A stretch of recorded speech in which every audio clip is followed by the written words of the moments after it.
Hello and welcome back to Occult Academy Episode 3, our Christmas special, our Solstice special, or if you want to trigger certain people, our Saturnalia special. Or we could take it even further back and say our Bacchanalia and Coronaya special. But whatever it is, let's hope that it's fun and informative and that we're bringing new information or rather uh, old information to the people that they can take it and use it and hopefully get a greater understanding of the occult and of Christmas and the symbolism behind it.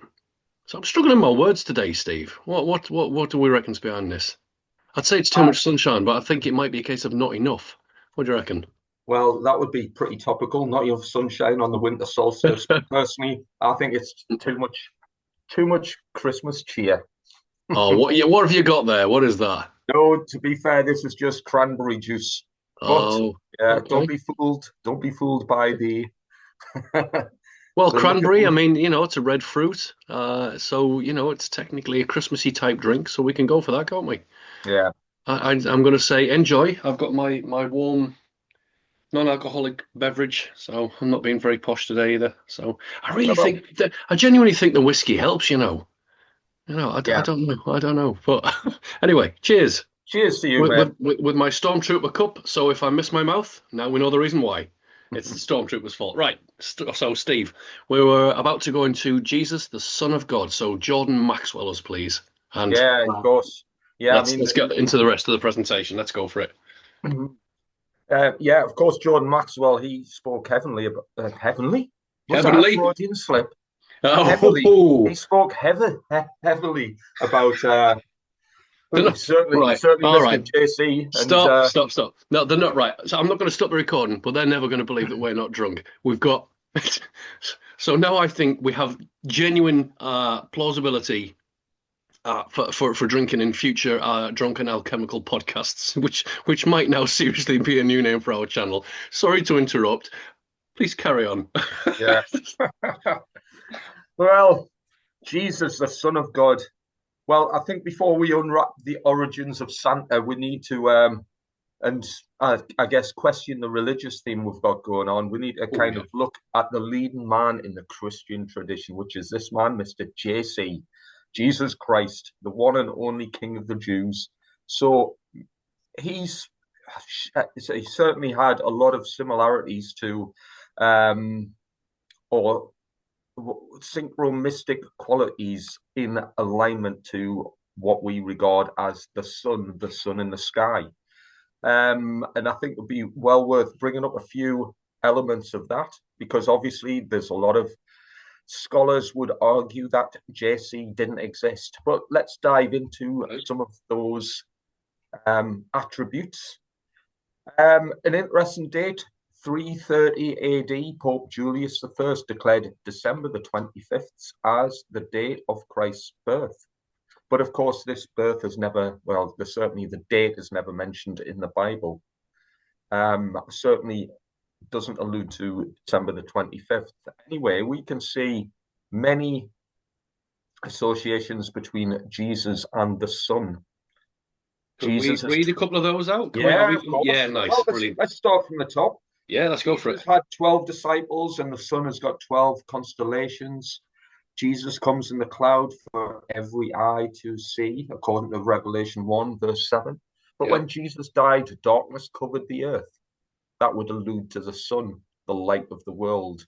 So Jesus rose from the dead, or rose even, and the sun rises after dying at sunset. The sun obviously dies at the winter solstice and is resurrected at Easter, as you mentioned earlier. Jesus is the light of the world, and of course, so is the sun. Jesus begins his ministry aged 30, whereas the sun entered the zodiac at 30 degrees. He also started his father's work 12, and of course, the sun is at its highest point at 12 noon. And finally, that Jesus comes from the east and is visible in the west, whereas the sun rises in the east and it sets in the west. So there's lots of Jordan Maxwell would have fired them off his hip without pausing for breath, but we can see lots of uncanny likenesses. Yeah, to be fair to Jordan Maxwell, he did spend 60 years looking into this stuff, and he did it very, very well, exceptionally Mm. well. He Yeah, was sadly missed, but I think you've done a really good job with that, actually. I think I like the way you've done it. You've given a comparison, you've given it context. You've even yeah, given biblical passageways, no, good Lord, passages there for. yeah, So yeah, I like that. yeah. I'm going to shut Happy up. days. We just need to crack open a bottle, mate. We do. We Maybe talk a few better at when. this rate. Well, Jesus is going to get a fair bit of a cover. You could say a coverage in this next section, because the whole story of Christ. Well, I say a whole of it. Certainly elements of it. You could say the nativity kind of alludes to the what would be known as the Christos or the Christ oil or the chrism or the sacred secretion. So I'll just go into a little bit about that. We'll start off by looking at the word Christ itself. Christ, or as it's known in Greek, is Christos, and it means holy oil or to be anointed with oil. And to the mystery schools, Jesus represents esoteric wisdom, which, as we've mentioned, it's known as the sacred secretion or the chrism, the Christ oil, which describes the alchemical process for attainment of spiritual enlightenment. And of course, that relates to a secretion that transits the spinal column and enters the brain. And part of that structure of the brain is known as the claustrum, the region that's kind of lit up there in the picture. Yeah, The which claustrum, kind of sounds a little bit like a classroom, that doesn't it? Really, it does, yeah, actually. Now that you say it. which is where teachers reside, and is Jesus not often referred to as rabbi, Mm, which means teacher. So yeah, that's a good, interesting point. yeah, Well, the word claustrum is remarkably close to Santa claustrum, which I think is quite interesting. Um, Jesus, of course, was a non-conformist, a bit like us. So that's the way to be in this crazy world, a non-conformist. You've got to value people over the impressive institutions. And again, this is all part of the character of Jesus. He was a kick-ass, he wasn't taking fools lightly. He wasn't putting up with the money launderers, the bankers, the the religious institutions that claim to hold power and authority over others. And this is what we have to be. We have to raise the Christ oil in order to become a kick-ass, you know, hero, a bit like Jesus. That had he been a real man, that's what he would have identified as, a bit of a a leading just man. as a just to interject there. So there is a lot of debate over whether he was a real man or not.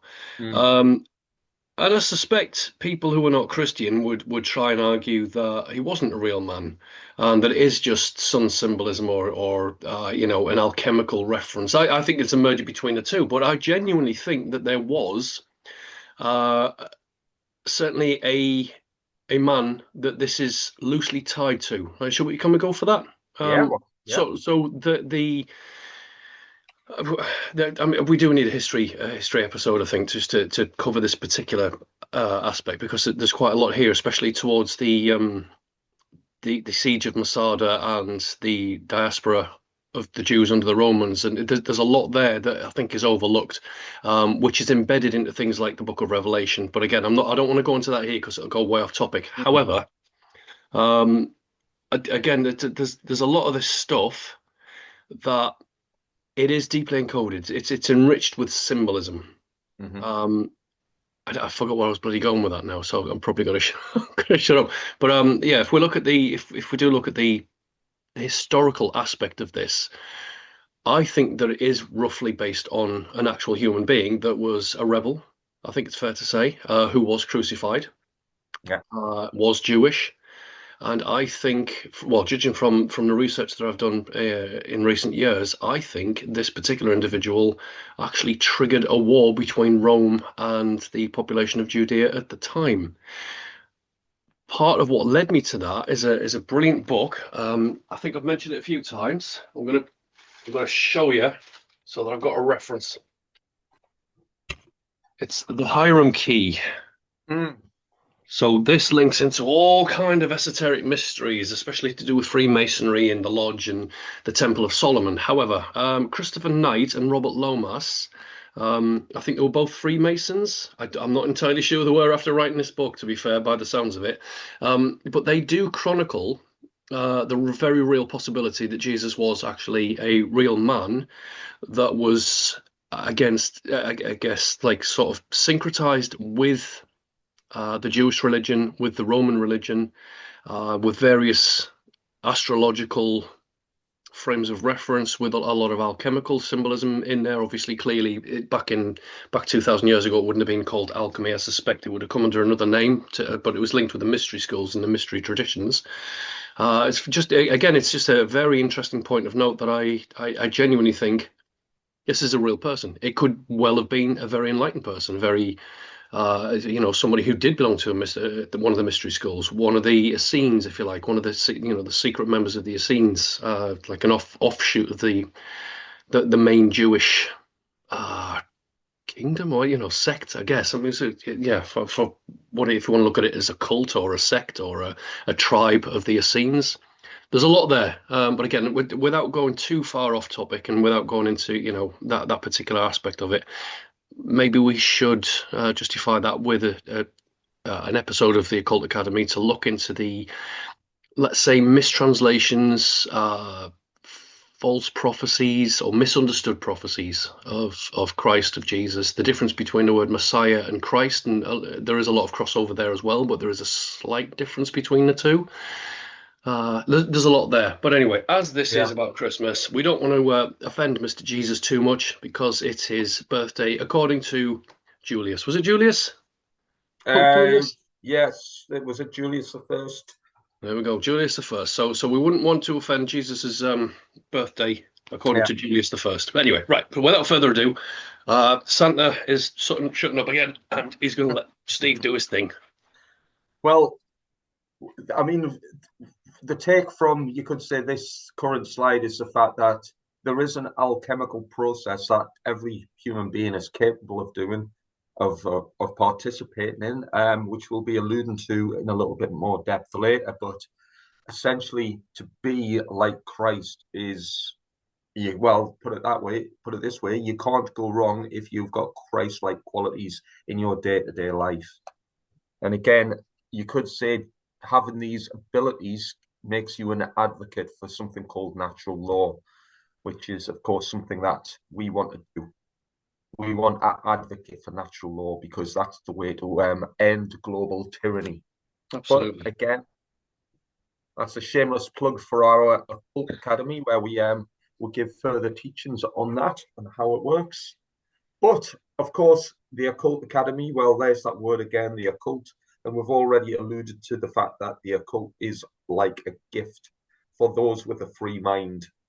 So if we stop acting like spiritual children and kind of mature into our spiritual progression as spiritual adults and learn the occult teachings, you could say, um, that will stand us in good stead.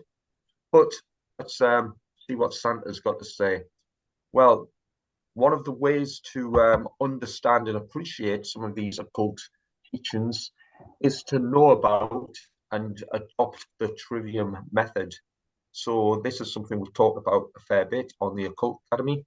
And for those who are new to it, the trivium is or means the pathway to truth. And it covers three elements. And those three elements are written on the screen: knowledge, understanding, and wisdom. That's kind of the modern day equivalent of a much more ancient body of work, the trivium. What do you prefer, Nathan? Have you got a preference? Do you like the original terminology Uh, or? So, I mean, it is interesting because there's two ways of looking at it. So, trivium. So, if we break the word down, trivium, which means the three ways or the three pathways. I think via is also another word for road in Roman vernacular. Well, in the Latin anyway. Let's Yeah, go for that. yeah, There is an entire body of work that you could link in with the trivium. So you've got grammar, logic, and rhetoric, which is an entire study field.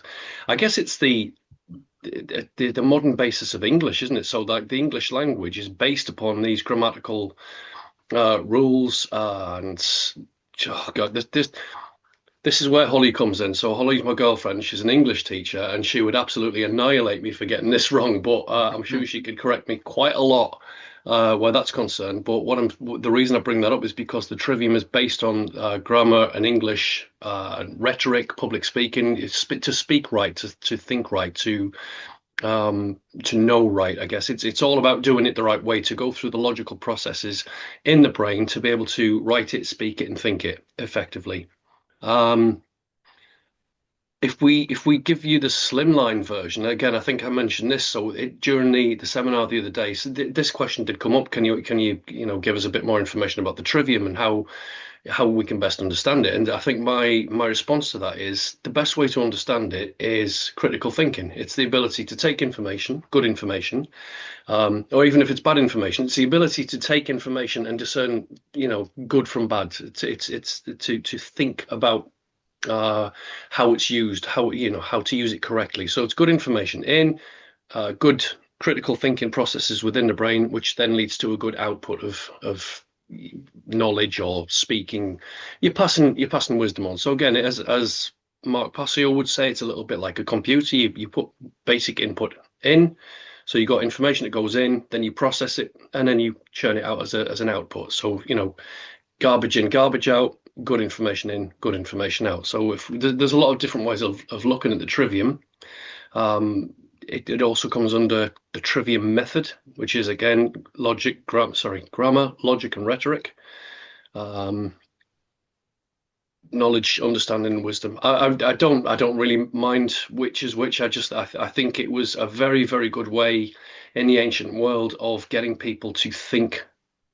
I'm going to say correctly, but critically, with an open mind, Yeah. with it, approaching things from a logical, rational standpoint, and being able to discern, to judge, to take that information, to think it through, and then to present it once the understanding has taken root, and you have that good grounded accepting of that information, that then you can then take it and teach it to others. You can become wise. You can not only understand it, but you can apply it. You can put it into context and stuff like that. There's a lot. Again, trivium is a very, very interesting subject, and if anyone is interested, there's a lot of work out there that you can go and reference it. But if you want the basic concept of it, it's as Steve has put on the slide: logic, knowledge, not logic, knowledge, understanding, and wisdom. There we go. I'm going to shut up again, Happy days. Steve. Thanks for bringing me into that. No bothers, mate. I think That's great.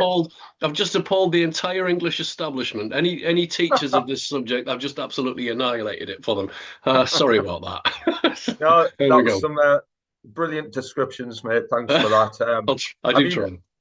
you could say this is like ancient wisdom that's kind of been, or ancient teachings that have kind of been occulted. Again, there's that word again, hidden from us in order to garner power out of our ignorance. And the brain is like a muscle, and if we don't exercise it, it withers away. And while our brains are weak, there's an entity called the government will step in and do the work that we should be doing for ourselves, which is exercising our own judgment and conscience. But anyway, let's look at the reason why we need to know things like the trivium and occult teachings. Is it because it helps garner a free mind? And as we can see here, a free mind is more able to obtain facts, data, and information. And this we can call knowledge. A free mind is more able to debate, discuss, and analyze arguments for and against. This is, of course, the understanding stage. And the final stage is where we have a free mind, which is able to apply this knowledge and understanding, which draws upon a conclusion that we can act upon. This product is known as wisdom. If we've got wisdom, what we need to do is apply it. Anyway, what's this got to do with Santa? Well, obviously, sorry, kids, Santa didn't exist. He's ruined it again. Yeah, exactly. I've ruined Christmas. The Grinch. Grinch. But we like to tell fairy stories to our kids. And in fact, I saw an interesting documentary today, which was, again, it was a philosophical based documentary on YouTube. If I can remember the name of it, I'll maybe put it in the links. But very interesting because it was basically teaching about how if we almost spread lies to our kids Mm. based upon authority and dominance, i.e., if you, I mean, I'm sort of ad-libbing a lot here and cutting a lot out, but we teach our kids that if you're not good, you'll be punished. And of course, we grow up believing this for a number of years until we reach adulthood. But because we've been processed to a line of thought, we kind of grow as adults thinking and believing that authority is something that we need to obey. And Yeah. again, um, I'm not saying don't tell your kids that Santa doesn't exist, but there is, some good arguments to take from this kind of thing. Can I just interject with this bit as well? Because Yeah. this is interesting. So what you're referring to there, and I'm sure you're familiar with the term operant conditioning, Mm. which is in its basic form, it's you reward good behavior and you punish bad behavior, right? So it's a psychological Yeah. way of conditioning your child or I don't know, students, whatever you want to take. Anybody can be conditioned. Um, if we look at Santa, what are we told? That he will reward the good children with presents, right? And a lot of traditions would say that if your children were naughty, they would receive a bag of coal, for instance, instead of presents because they didn't deserve it. So this is kind of Yeah. reinforcing the mantra that do as you're told, comply, and you'll be rewarded. If you're naughty, rebellious, etc., then you're going to get punished for it. Yeah. And we have the tradition of Krampus, I think, which is in Germany and Poland, Eastern Europe. I think it's mainly Yeah. where we get the Krampus narrative, if you like, or the Yeah. Krampus tradition, which is it's almost like a bad Santa, right? So it's like a Hmm. demonic Santa, incidentally with black skin, so that goes back into the Saturn symbolism as well. And he would punish the naughty kids and effectively leave the good kids alone, or potentially reward the good kids. So he would only come after. It's operant conditioning. It's psychological trickery, I suspect, that is deliberately applied to societal social engineering, so that it does make the population more compliant, more subservient, less likely to go against the narrative, go against the common consensus. It's again, it speaks for itself. A lot of this stuff. Mm. Uh, Yeah. there was something else I was going to pick up on there, and it's gone. It was to do with Santa and operant conditioning, funnily enough, but it's gone. So I'm going to let you. Uh, Yeah, no worries. yeah, I mean, the kind of principal objective of this slide is just to realize that we as a species, we kind of believe and put our faith and trust into fairy tales more than we hmm will to the real spiritual laws of creation, even. We'll treat that as fantasy, but we'll treat, nonsense and made up Mickey Mouse make believe things like Santa Claus as real. So what we need really is to wake up spiritually to reach spiritual adulthood. Well, I like the way you put that across. I mean, a couple of times now we've had this discussion. It's like, well, what is it that we're advocating for? And I love the way you put it across. We're advocating for a consciousness revolution or a perceptual revolution. We want to Yeah, change the way that we think and behave, the way that we see the world, the way that we respond to things, the way that we treat others. And if we can change our perceptions, if we can change our behaviors for the better, what more positive message can you take from that?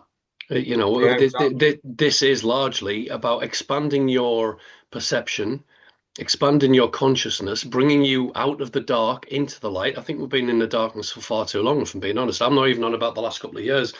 I think we've been in the darkness for a couple of thousand years at the minimum. Mhm, And mhm. it's time to come out of it. And I think there is a lot of good things happening. Unfortunately, that is counteracted with a lot of bad things happening. But let's see if we can lift it up. The whole point, I guess, to our presentations on Christmas. I mean, you kind of inspired me because before I met you, you had two Christmas presentations uploaded to BitChute. And Mm, I remember. So the first time I met you, and you told me that they were up there, and I went home the following day. I was just in the kitchen, tidying up, and I listened yeah. to both of them whilst I was down there, and I just thought that is absolutely brilliant because I mean, there was a couple of things that I knew about, but nowhere Mhm. near as much as I do now. And so I thought, well, what has he gone in? I mean, Christmas. We're again. It's one of the oldest stories ever told. It is the oldest story ever told. It's just a certain part of that. The idea is not to ruin Christmas. It's not to ruin tradition. Look, if you enjoy Christmas, if you enjoy the lights, the gift giving, the feasting, the merriment, carry on. Please do that because I think that does bring a lot of joy to people. I've got no problem with that. I do have a little bit of an issue with the commercial side of it because I think companies, corporations, governments. I think they've cashed in too much on Christmas. I think they've ruined the spirit of Christmas, if ever it was what we thought it was, and it's taken it from a family orientated, community orientated festival atmosphere where we can be loving and kind to one another and present gifts to Yeah. one another. Have that nice feeling, and they've taken it and have made it into a money producing machine that is faceless. It's cold. They've done a good job of ripping the families apart. They've done a good job of ripping communities apart. And now it's just how much can we make people buy and sell at Christmas? How much can we get the kids to demand from their parents? How much, etc., etc., etc. Why don't we Mhm. then? It's again, it's all, what we're trying to do is shine light upon a subject, to shine light upon information. It's not evil, not well, at least not all of it. There is certainly a bit of a sinister undertone to certain parts of it, but not all of it. I personally, I wouldn't dream of Christmas not being a thing. I mean, for me, it's about, you can see the lights behind me. I like lights. I mean, the Jewish Mhm. tradition, they have Hanukkah, right? I don't know if I'm going to say Mhm. Hanukkah. Yeah. No, I've just Hanukkah. butchered that one. Apologies. Which is effectively it's a celebration of the lights. It's a celebration of lights, which is why they've got the candles that they put in the windows, and there's nothing evil about that. It's about the darkness being overcome by the light and things like that. That's all we're trying to do. We're just trying to Yeah. enlighten, but from a position of mind, body, and spirit to try and bring us out of a collective coma that we've been in for far too long, to stop those institutions, those financial institutions, church institutions, religious, all of that, and government or status. The mechanisms of statism basically from taking away all our rights and freedoms and shitting on our parade. I think it needs to stop. Yeah. So, Exactly. and this is all part and parcel of a massive social engineering operation to keep people compliant, well behaved, don't question the narrative, tell your kids lies, tell again, we've done it. I had it when I was a kid. My parents did it to me. I'm pretty sure yours did it to you. Yeah. I'm not having a dig at parents who tell their kids about Santa. That's not for me to criticize. It's not for me to judge. Personally, I haven't done that with my child. I didn't want to lie to her about Santa, and therefore, to me, it was just like, well, but we can still make Christmas special. It doesn't have to be about Santa. It can be a more traditional look at it. I can teach her about the solstices. I can teach her about the winter. I can teach her about the lights and the occult themes behind that, and she loves it. She loves Christmas just as much as any other kid. The only difference is she doesn't think that some fat, merry white bearded fella's going to come down the chimney or through the magical wall with his magical key. I mean, we skipped all that out. But again, it's not a judgment. It's personal preference. All we're doing is looking at information and de-occulting it. We're demystifying it. I like the mystical stuff. I like things to be mystical, but I also like to know what's behind it, and that's all we're Yeah. doing here, really. So, Yeah. and I I love, mean, I love, I love the art that you've used as well. That's brilliant. What you've it's done there. awesome, isn't it? Yeah. Yeah. It's like, yeah. Santa, I mean, you could almost say, I mean, that picture itself, it's God reaching out to touch. It's the picture by, is it Michelangelo, the in the Sistine Chapel? Uh, Yeah, Mike, it's the creation of Adam yeah, in the I Sistine believe Chapel he's up. Yeah, God's reaching out to touch Adam, but Adam's like, I just can't be bothered today, God. I'm just gonna sit here lazing about because, but that's kind of typical of you could say man in a sense. Modern man is too lazy and too apathetic, or perhaps too ignorant even to reach out and touch the hidden architecture of creation. The Yeah. fact that the occult is a science that actually proves the existence of creation and the spiritual laws of nature. That's where Yeah. the real magic is. And And it genuinely is when you look into this from from an esoteric angle, from the mystery schools, from the likes of oh God, I don't want to say secret societies, but there are some secret societies out there that do genuinely look into this, the mystical aspects of it, and they do explain what it is, where it came from, and how it can affect us in a good way, in a very mystical way. I mean, you take the original Rosicrucian tradition, the original school of Rosicrucianism, and I don't see anything wrong with that. It was a hermetic, alchemical, Kabbalistic teaching school of thought, if you like. Mhm. And it's brilliant. It does show you how the divine weaves its way into everything, how everything is linked. There's nothing bad about that. There's nothing particularly dark or yeah, okay, again, we're in a dual aspect reality. We're in a system of light and dark, hence the opposer, the Satan, going Yeah. against the light. We've got the dark and the light. But isn't the idea that the light always overcomes the darkness? But you've Mhm. got to go into the darkness in order to overcome it. Yeah, exactly. And I think Yeah, that's what we're doing here brilliantly. yeah, exactly. So we're going to switch on a light to the darkness a little bit more because Hey, we're going to look. I mean, we've talked about mysticism, we're talking about enlightenment and alchemy. Now, here's an interesting number, and I'm sure most viewers, I'm sure, will know the relevance of number 33. So this number itself is known as the master teacher. Okay, so that's what it's known in its sort of alchemical aspect, the master teacher. So well, can I just add to that as well? yeah. Actually, I'm reading through your slides. Maybe I need to, right. No. Do your slide first because I'll add to it after that because you cover quite a bit of it there. I don't want to ruin it. So, Okay, mate, no bother. Well, it's known as the master teachers because it's symbolic, you could say, of enlightenment, which is why, I mean, which is why Freemasonry is said to have 33 degrees. Now, this is interesting because it's also the number or the in Fahrenheit where water changes its state, i.e., it changes from being a solid, yeah. i.e., dense, to something more fluid, more enlightened. You could say even 33 degrees Fahrenheit. Now, I'm not 100% on this, but I have read it somewhere. But this text said that there was 33 turns in a complete sequence of human DNA. Now, I can't see anything to back that up. So again, Fair play. I wouldn't know either, so I'm yeah. going to take that as is. If anyone wants to fact check it, please let us know if we're wrong or right. If you want to confirm it or deny it, Mhm. let us know. So, Vedic tradition, there's 33 deities. Jesus, of course, who we talked about, he apparently died at the age of 33.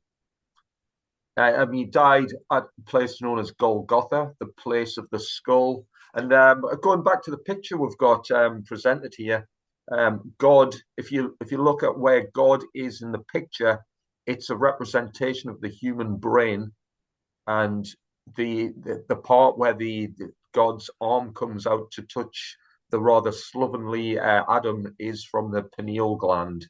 So it's a very, very clever picture or drawing or art. Yeah, I've seen that actually because the first time I saw that, I thought there's no way that can be accidental, right? Yeah.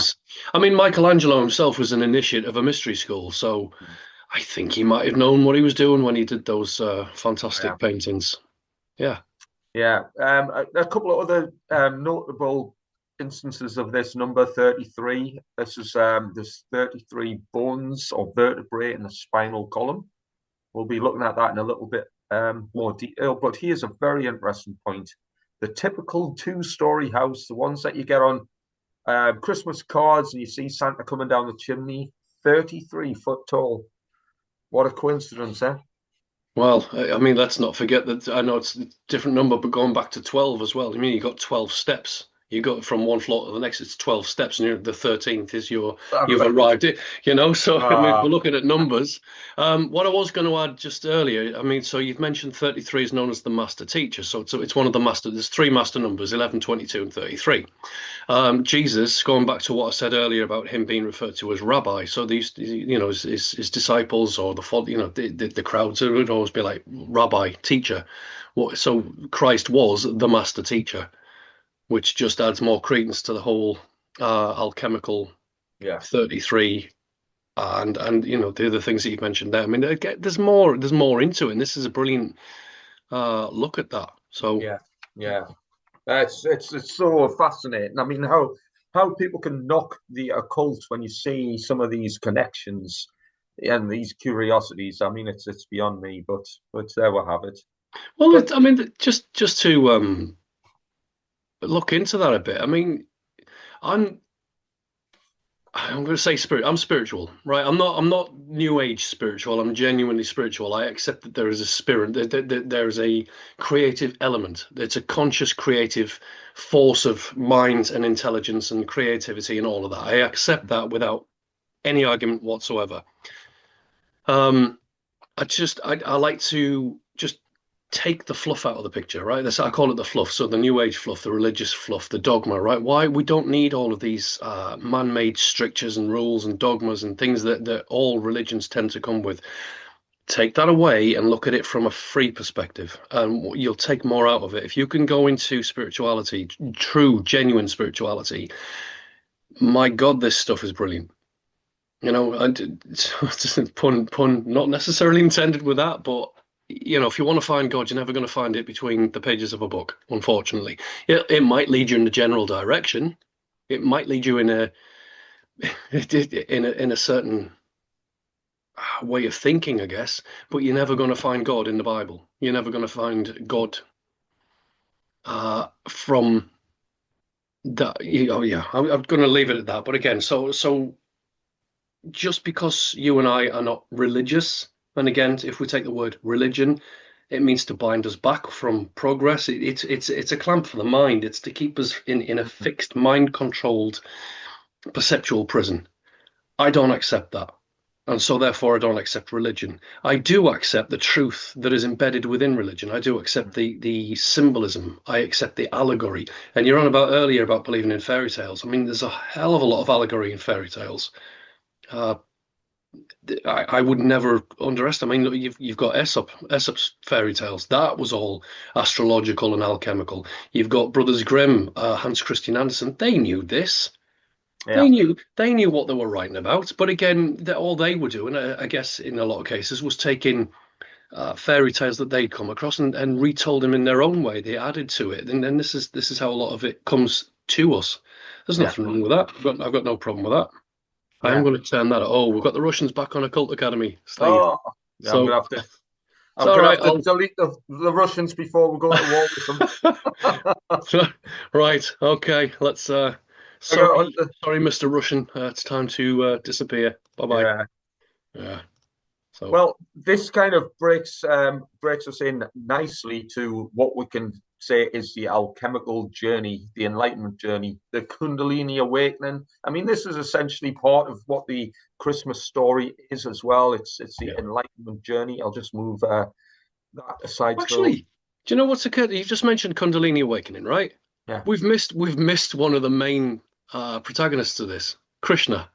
Mm, So Christ, the word itself comes to us from the Hindu tradition of Krishna. yeah, So Krishna was that version of Christ that was from a much older Hindu religion that goes even further back into yogi traditions and things like that. So yeah, Krishna is another one, another archetype of the Christ. yeah, yeah. So there you go. It's like where does it end? But anyway, this is interesting because the you could say it's like a 33, let's say it's a 33-step process, the ascension process of the holy oil to deliver the gift to the claustrum, the region of the brain. Um, Another expression for this is Christ consciousness. So Christ consciousness, and it's interesting the fact that Santa Claus has to descend the 33 foot tall chimney. You know, again, not Yeah. all houses are 33 foot Yeah. tall, but you get the idea. Yeah. But it represents the 33 bones of the spinal column. And of course, the holy gift, the gift of Santa, is the Christ oil, which descends the fiery pit to reward those who live a righteous life, even. And when the oil rises again, i.e., Santa climbs up the chimney, it heads up towards heaven, towards the heavenly realms. And of course, heaven, the first three letters of heaven, H-E-A, is head, H-E-A-D. And of course, it deposits the gift inside the head, where it illuminates the claustrum and awakens consciousness. And I've kind of described it here like a magical journey to the North Pole, the North Pole being the top of the head. So again, it's all allegory. Yeah. But you could say that Santa Claus story is it's loosely based on the story, the biblical story of Jesus, but it's not a who, it's a how, because it kind of relates to this alchemical process. And I've put quite a lot of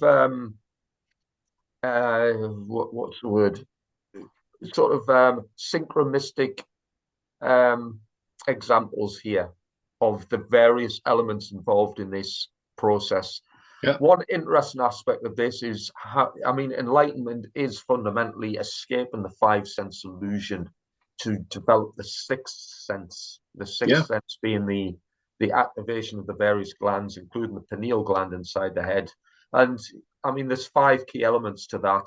One is the holy oil itself, the Christ oil, the chrism. This can be likened to various things, one of which is gold at the end of the rainbow. So when we hear that, well, that's alchemical gold, the holy oil. Steve, I think I know that we were a little bit pushed for time during the seminar, but I mean, I'm quite happy to go through each and every one of Oh, these well, examples. Well, I yeah, mean, you've got some good examples listed here. I think it would be worthwhile to go into it actually. So yeah, sure. feel I free, mean, mate. I've basically listed 7 examples. I mean, seven's a massively important number Yeah, just a bit. in occultism. But so 7 examples of the holy oil. Again, just reading from the list here: manna from heaven, nectar, ambrosia, the oil of gladness, holy water, the elixir of life, and as I've just said, gold at the end of the rainbow. So this holy oil descends and ascends, so up and down the spine, just like Santa Claus.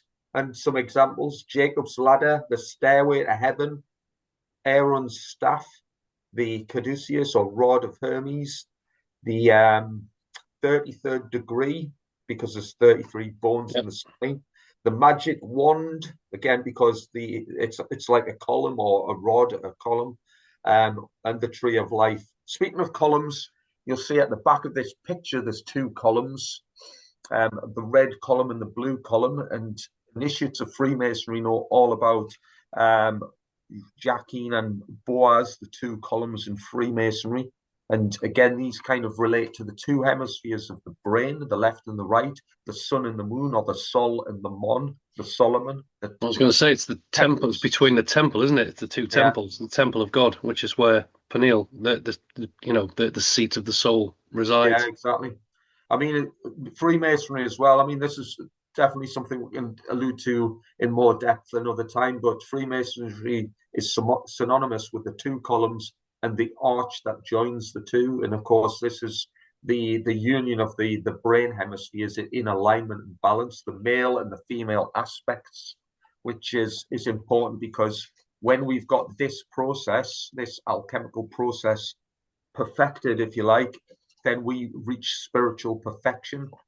Can I just add a little bit about lodges there? So again, Yeah, not Freemason, but I am familiar with Freemasonry through books and videos, etc. So within the lodge, you've got the black and white tiles. So that's the again going back to the dual aspect. You've got the light and the dark. You've got the day and the night.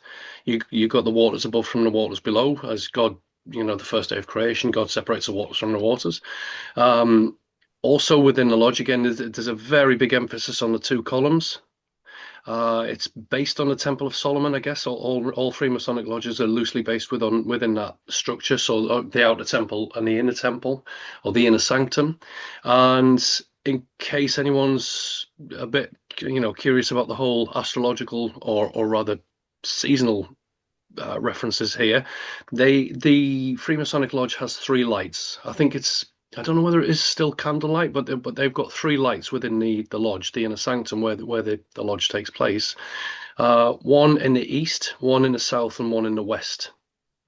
The lights, therefore, are representative of the sunlight, because in the northern hemisphere the sun doesn't rise in the north. So rise in the east and sets in the west. We got that right. I have to double Yeah, check myself. Yeah, I'm double checking myself. It's late. So yeah, that's another symbolic lodge reference for anyone who's interested. So hmm I'll let you yeah, continue, mate. no worries. I mean, these two columns as well are associated with the two principles in nature, which is Yeah, the non-aggression principle and the self-defense principle. yeah. But that's probably something we can discuss on another episode, I guess. But Happily. if we look at number three on the list there, this relates to the head. Of course, the head is a very important aspect of this enlightenment journey. So we've got the Temple of Solomon. We've mentioned that the temples of the sun and the moon, Yeah. the sun and the moon, the Ark of the Covenant, the Holy Land, the land of milk and honey. And this alludes to the secretions of two glands in the brain. One is white and creamy, the other one is kind of yellowish, like honey. The land Well, of I milk mean, and honey. this could be a different theme entirely. If you, Yeah, I'm going exactly. to shut up now. I've just made it X-rated. Oops. Oh dear. So we've got the crystal skull. I've hyphenated the word heaven just to show the distinction between those three letters Yeah. HEA. And also the sacred mountain of Meru is another example. Mount Meru you might have heard of. Yeah. So Um, apparently it's if you walk around it three times, it's quite a large complex, but that's got something mystical to it. okay. Um, it was one of the sacred mountains of let's say, the Semitic traditions that go back all the way to Babylon, Mm, Mount Meru. So there's all there's right. a few there's a few of them, but that's Mhm. one of them. So you got Mount Zion as well, which I better not say that too much, or I'll trigger what remains of our audience. But there's a couple of examples of that. But anyway, Yeah. So part of this raising of the chrism involves the pineal gland, the third eye, the center of the yeah, forehead. The all-seeing eye, Pinocchio, that's another allegory. So pin or pine or pineal, um, as in Pinocchio, and occhio is the eye, aye, the yeah, pineal gland. So genie in a bottle, we mentioned that earlier about gin and spirits, etc. Genie in a bottle. yeah, Um, the Cyclops, the third eye, the eye of Horus or the eye of Lucifer, and also we've got the light of the world. So this is the pineal gland. And this, of course, all of these four things, when they're established during this alchemical process, leads towards enlightenment. And yeah, other terms of reference we've got to allude to that is nirvana, baptism of fire, sword in the stone. Remember, it was only a particular person could pull the yeah, sword out of the stone. The stone, of course, being the philosopher's stone, we need to, do the work in order to understand the process. Slaying the dragon, the promised land, David defeating Goliath. Of course, did he not throw the five this is, stones yeah, and struck him on the forehead, the third eye? yeah. The five stones, the five senses, and of course, finally, there to fit in with our Christmas theme is Santa going up and down the chimney. For which there is a song. There's always a song. God, yeah, isn't it? But again, so even the idea that Santa goes down the chimney, leaves the presents, and goes back up the chimney, and then flies off. I mean, that in and of itself is as esoteric as it gets, really, because Exactly. that's describing the Kundalini, isn't it? Mhm. He comes bearing gifts, and then he rises up, and then he flies off. Yeah, So yeah, it's yeah. brilliant. Flies I off like. to the heavens. I was just going to say, I like what you've done there with the color scheme. Yeah, yeah, I've got no red wall behind me. Nobody can complain this time. This is a different room. But right, you've got the spectrum there. You've got the blue and the red, and then I like what you've done right in the middle, which is the merger of the two. You've got the purple, the regal yeah, purple, the royal purple, the yeah, balance, the central pathway, the straight and narrow path, if you like, the one that leads to enlightenment. yeah, So I exactly. like the way you've done that. That's brilliant. So Yeah. I mean, the red and blue lodges of Freemasonry as yeah. well. And of course, royalty, incidentally, are associated with the purple color scheme, the purple rain, as Prince once sang about. You know that I mean, go.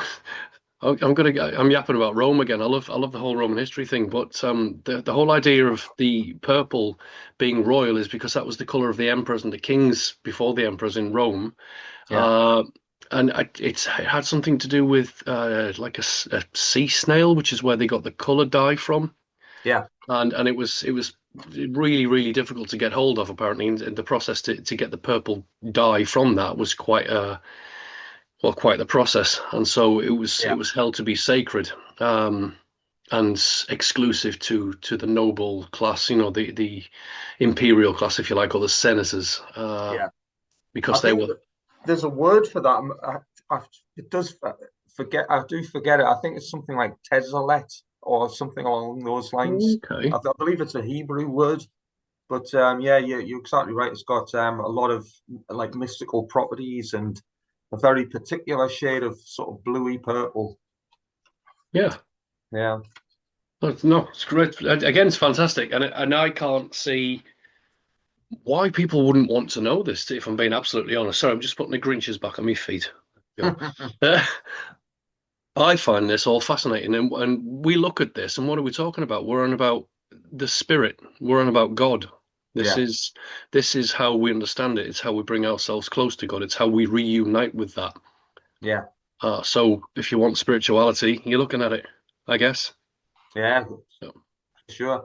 Interestingly, I mean, I've put this box number 5, the seat of enlightenment. That's actually positioned over the sacrum of this individual in the mantra position, simply because this is where the alchemical process starts as well. It starts in yeah, the sacrum, and that word itself, it means sacred bone. yeah, And yeah, this connects the lower part of man to the upper part of man. So it's a bit like Egypt, the upper and lower yeah, aspects.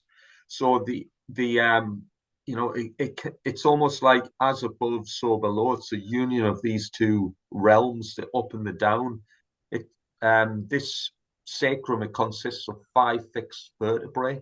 So a bit like the five sense illusion.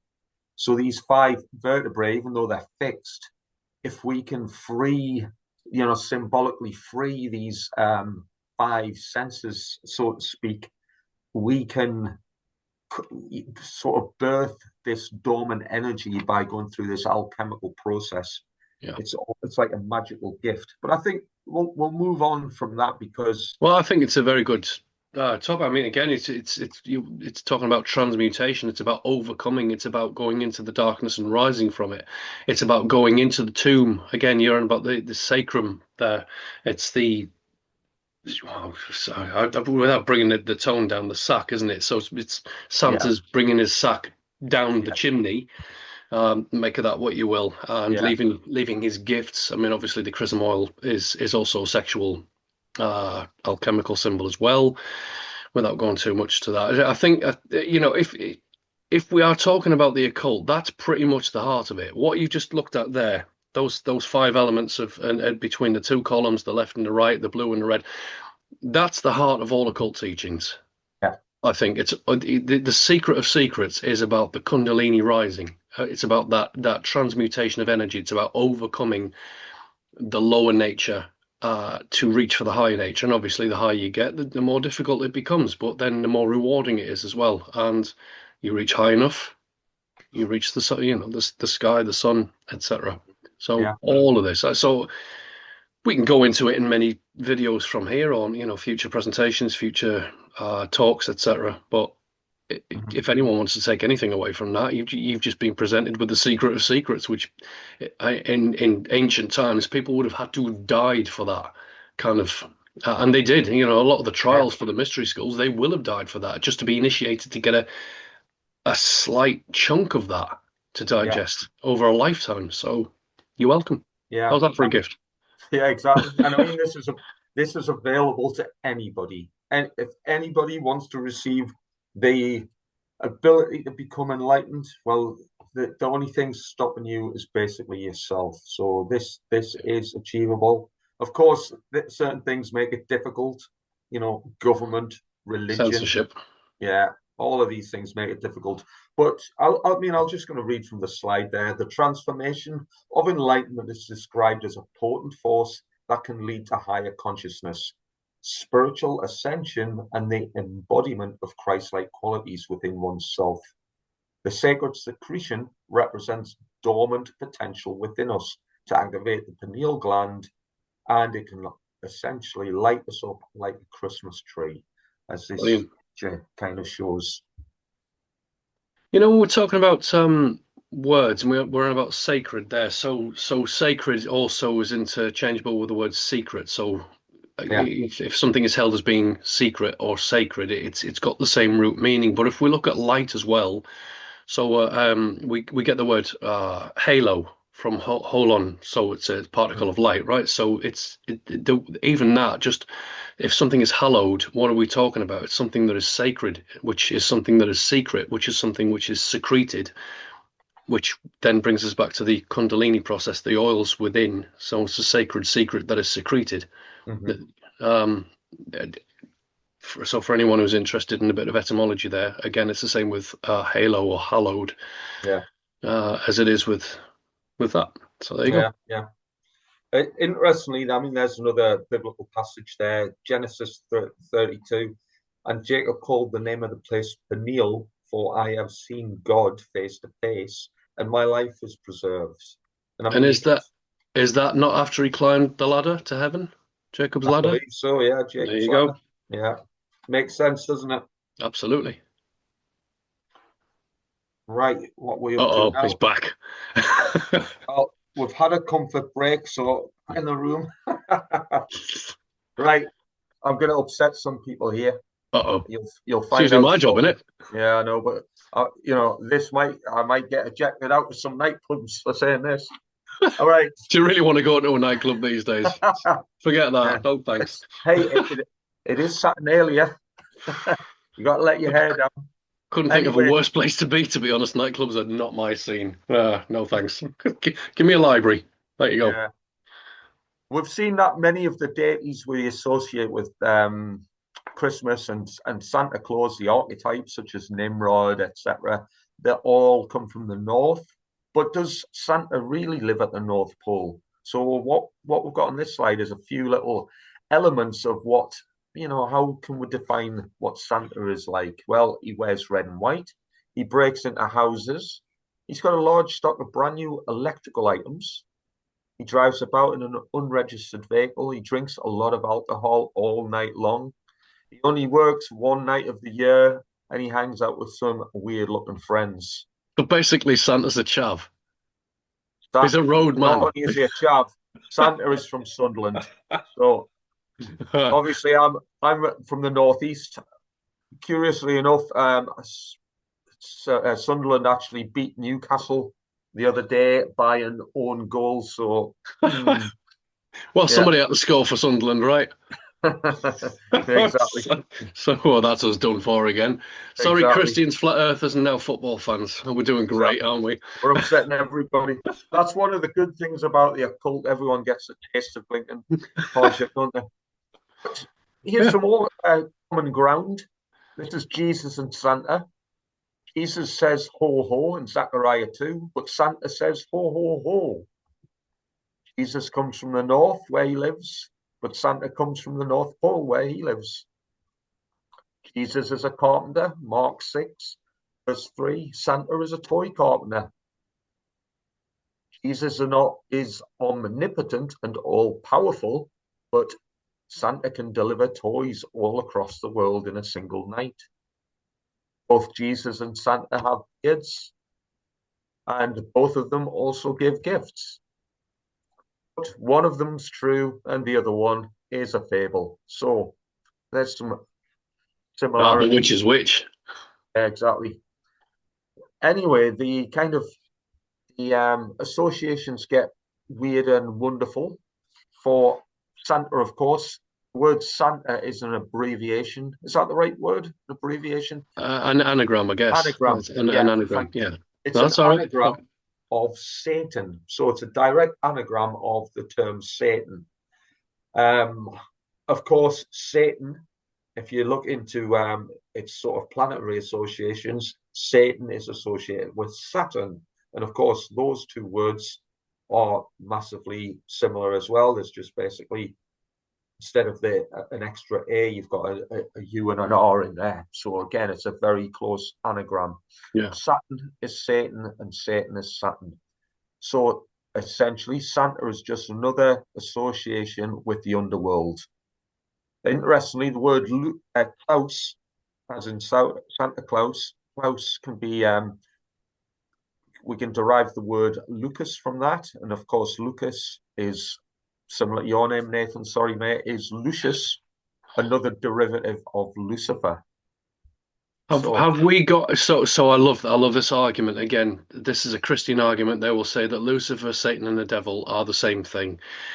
Uh, I'm wondering where they've got this from because again, I'm not claiming to be a biblical expert. I'm not by any measure, but I am very familiar with it, and I have read yeah, a large portion of it.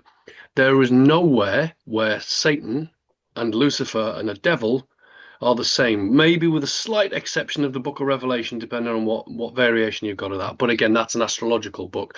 But the crossover between Lucifer and Jesus in the Bible itself is quite interesting. I think it would offend Christians, whilst they wouldn't be able to argue against it. I mean, Jesus refers to himself as the bright and morning star. Lucifer is the bright and morning star. You know, the star of the day that shall rise and bring light. There's so much crossover there.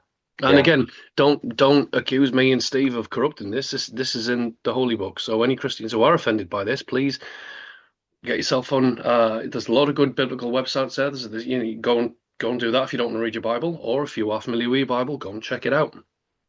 There's a lot yeah, of miscommunication, sorry, mistranslations in there.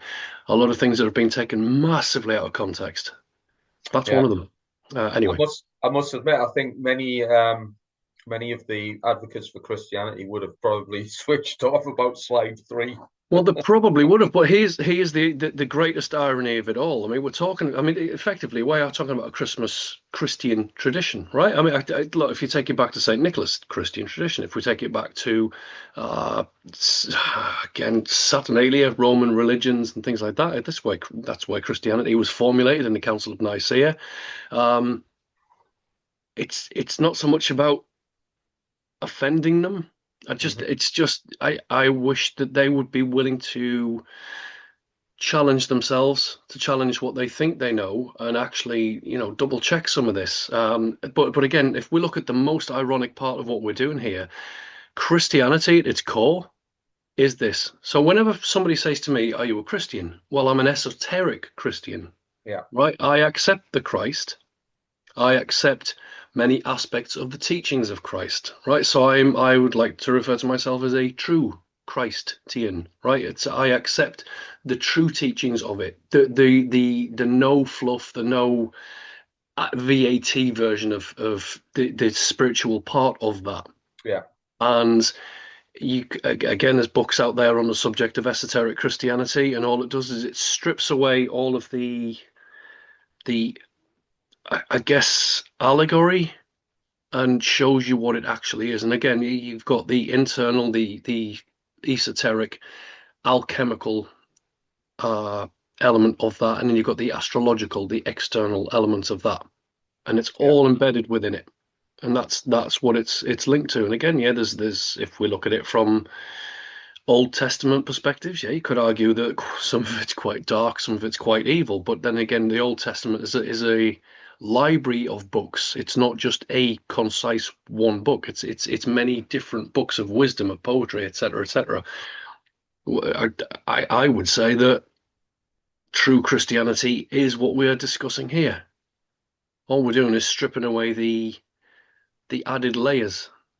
Yeah. that conflate. Is that the right word? It's like conflate. It's late. Um, but Well, we're kind of breaking down the light from the darkness, the battle yeah, between good and evil. I yeah, mean, one such thing we talk about when we talk about the occult is the exploration of Satanism, not to yeah, worship it, not to idolize it, but to explain it and to understand the mindset of those, let's just say that those who claim power or and superiority over others. They have satanically endowed mindsets. yeah, Satanists worship or idolize the creation, the not not so much the creator, but the creation. They idolize the animal desires above yeah. that of celebrating enlightenment and that enlightenment journey or process. So Satanists will trademarks of Satanism will include things like anagrams because they like to twist the words around and to use humor and mockery and inversion, and that's why we see some of this enveloped in Santa as Satan and Satan as Saturn. It's another anagram. It's an inversion. It's mockery.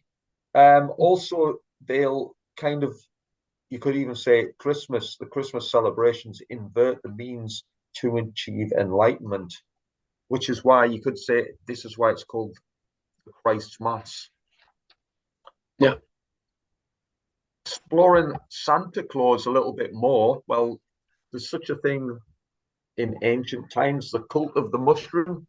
And this is where we get a lot of different headgear from, such as, one such Well, I'm wearing yeah, one. yeah, exactly. The Peleus. I mean, I think you talked about that in your Few. presentation Well, as yeah, well, but did I you? mean, even the symbolism of that. I mean, that to me is, it's a cap.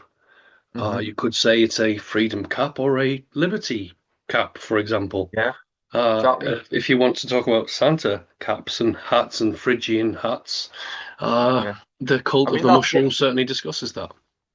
that's what that was actually known as, the Freedom Hat, wasn't it? So, I mean, we still see that massively in the Christian traditions. Or the Liberty Cap is the name of the mushroom that I don't know. Can I highly recommend them on on YouTube? I don't know. I think it's I don't think we can advocate for it, especially in the UK. But we could certainly. I mean, if we were to refer to it as an entheogen, mm, that would be certainly an interesting experience for anyone so inclined to mm, do so. But we are definitely not advocating for that. I think that would be fair to say. Hopefully, yeah, that's a there fair you go. one. I believe it might be classed as a Class A drug. So Yeah. again, that's I something know that if you get caught with it, aware of. it's a very bit of a hefty prison sentence you're looking at. So I don't know about the Do you fly know what? Garrick, but Yeah. Well, I might be guessing here, but I'm sure a prison sentence is 7 years for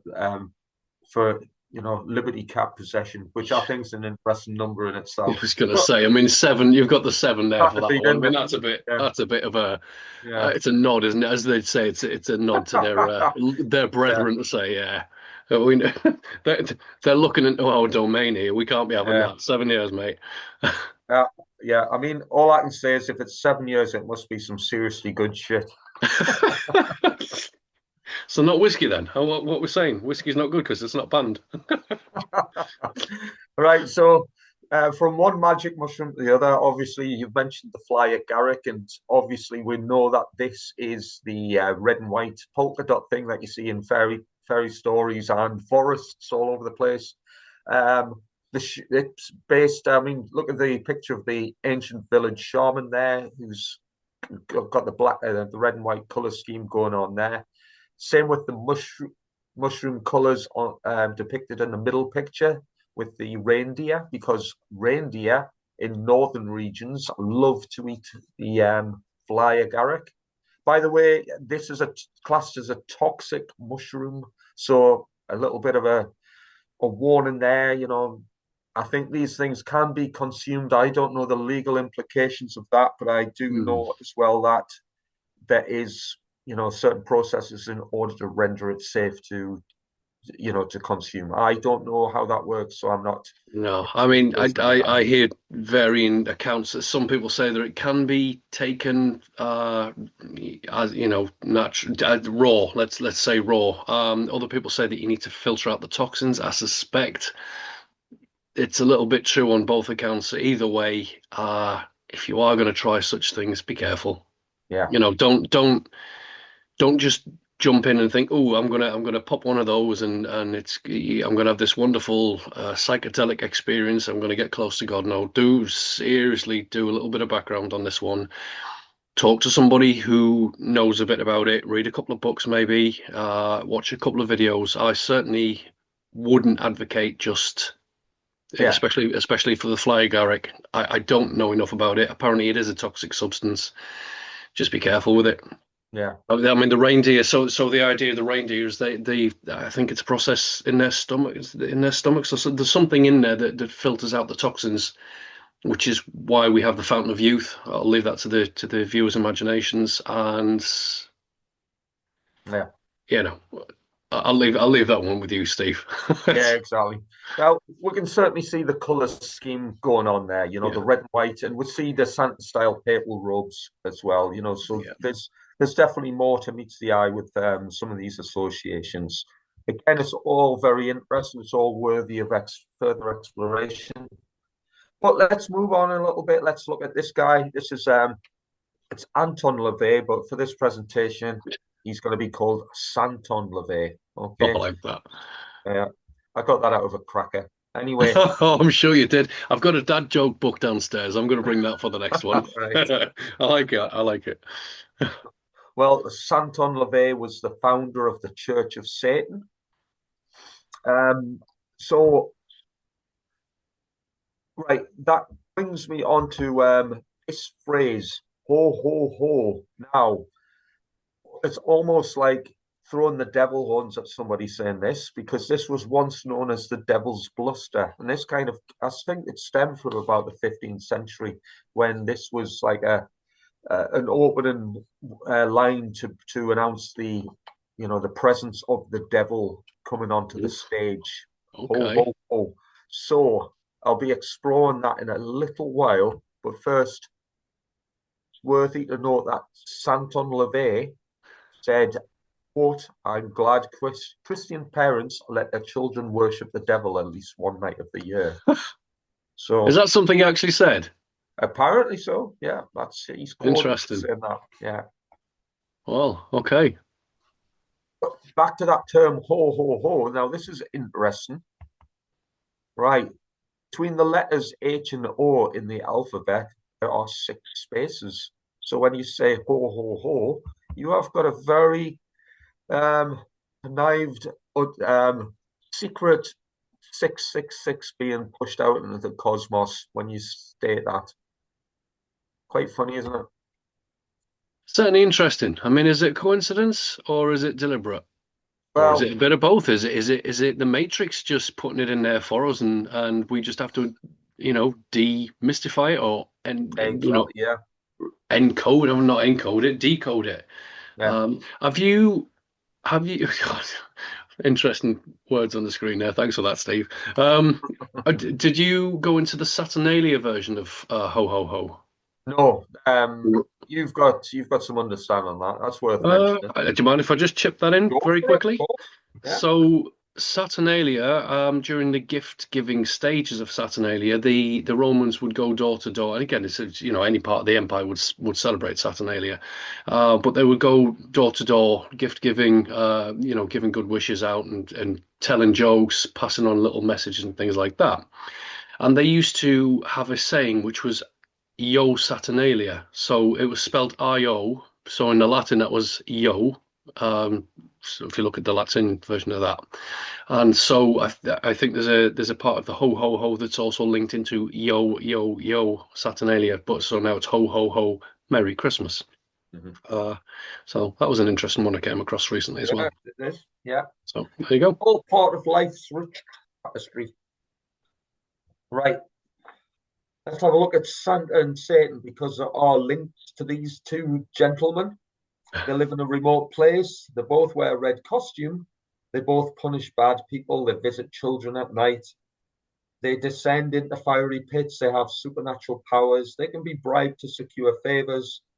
They know what you are thinking. They are assisted by mythical creatures, and they are both practiced in the art of deception.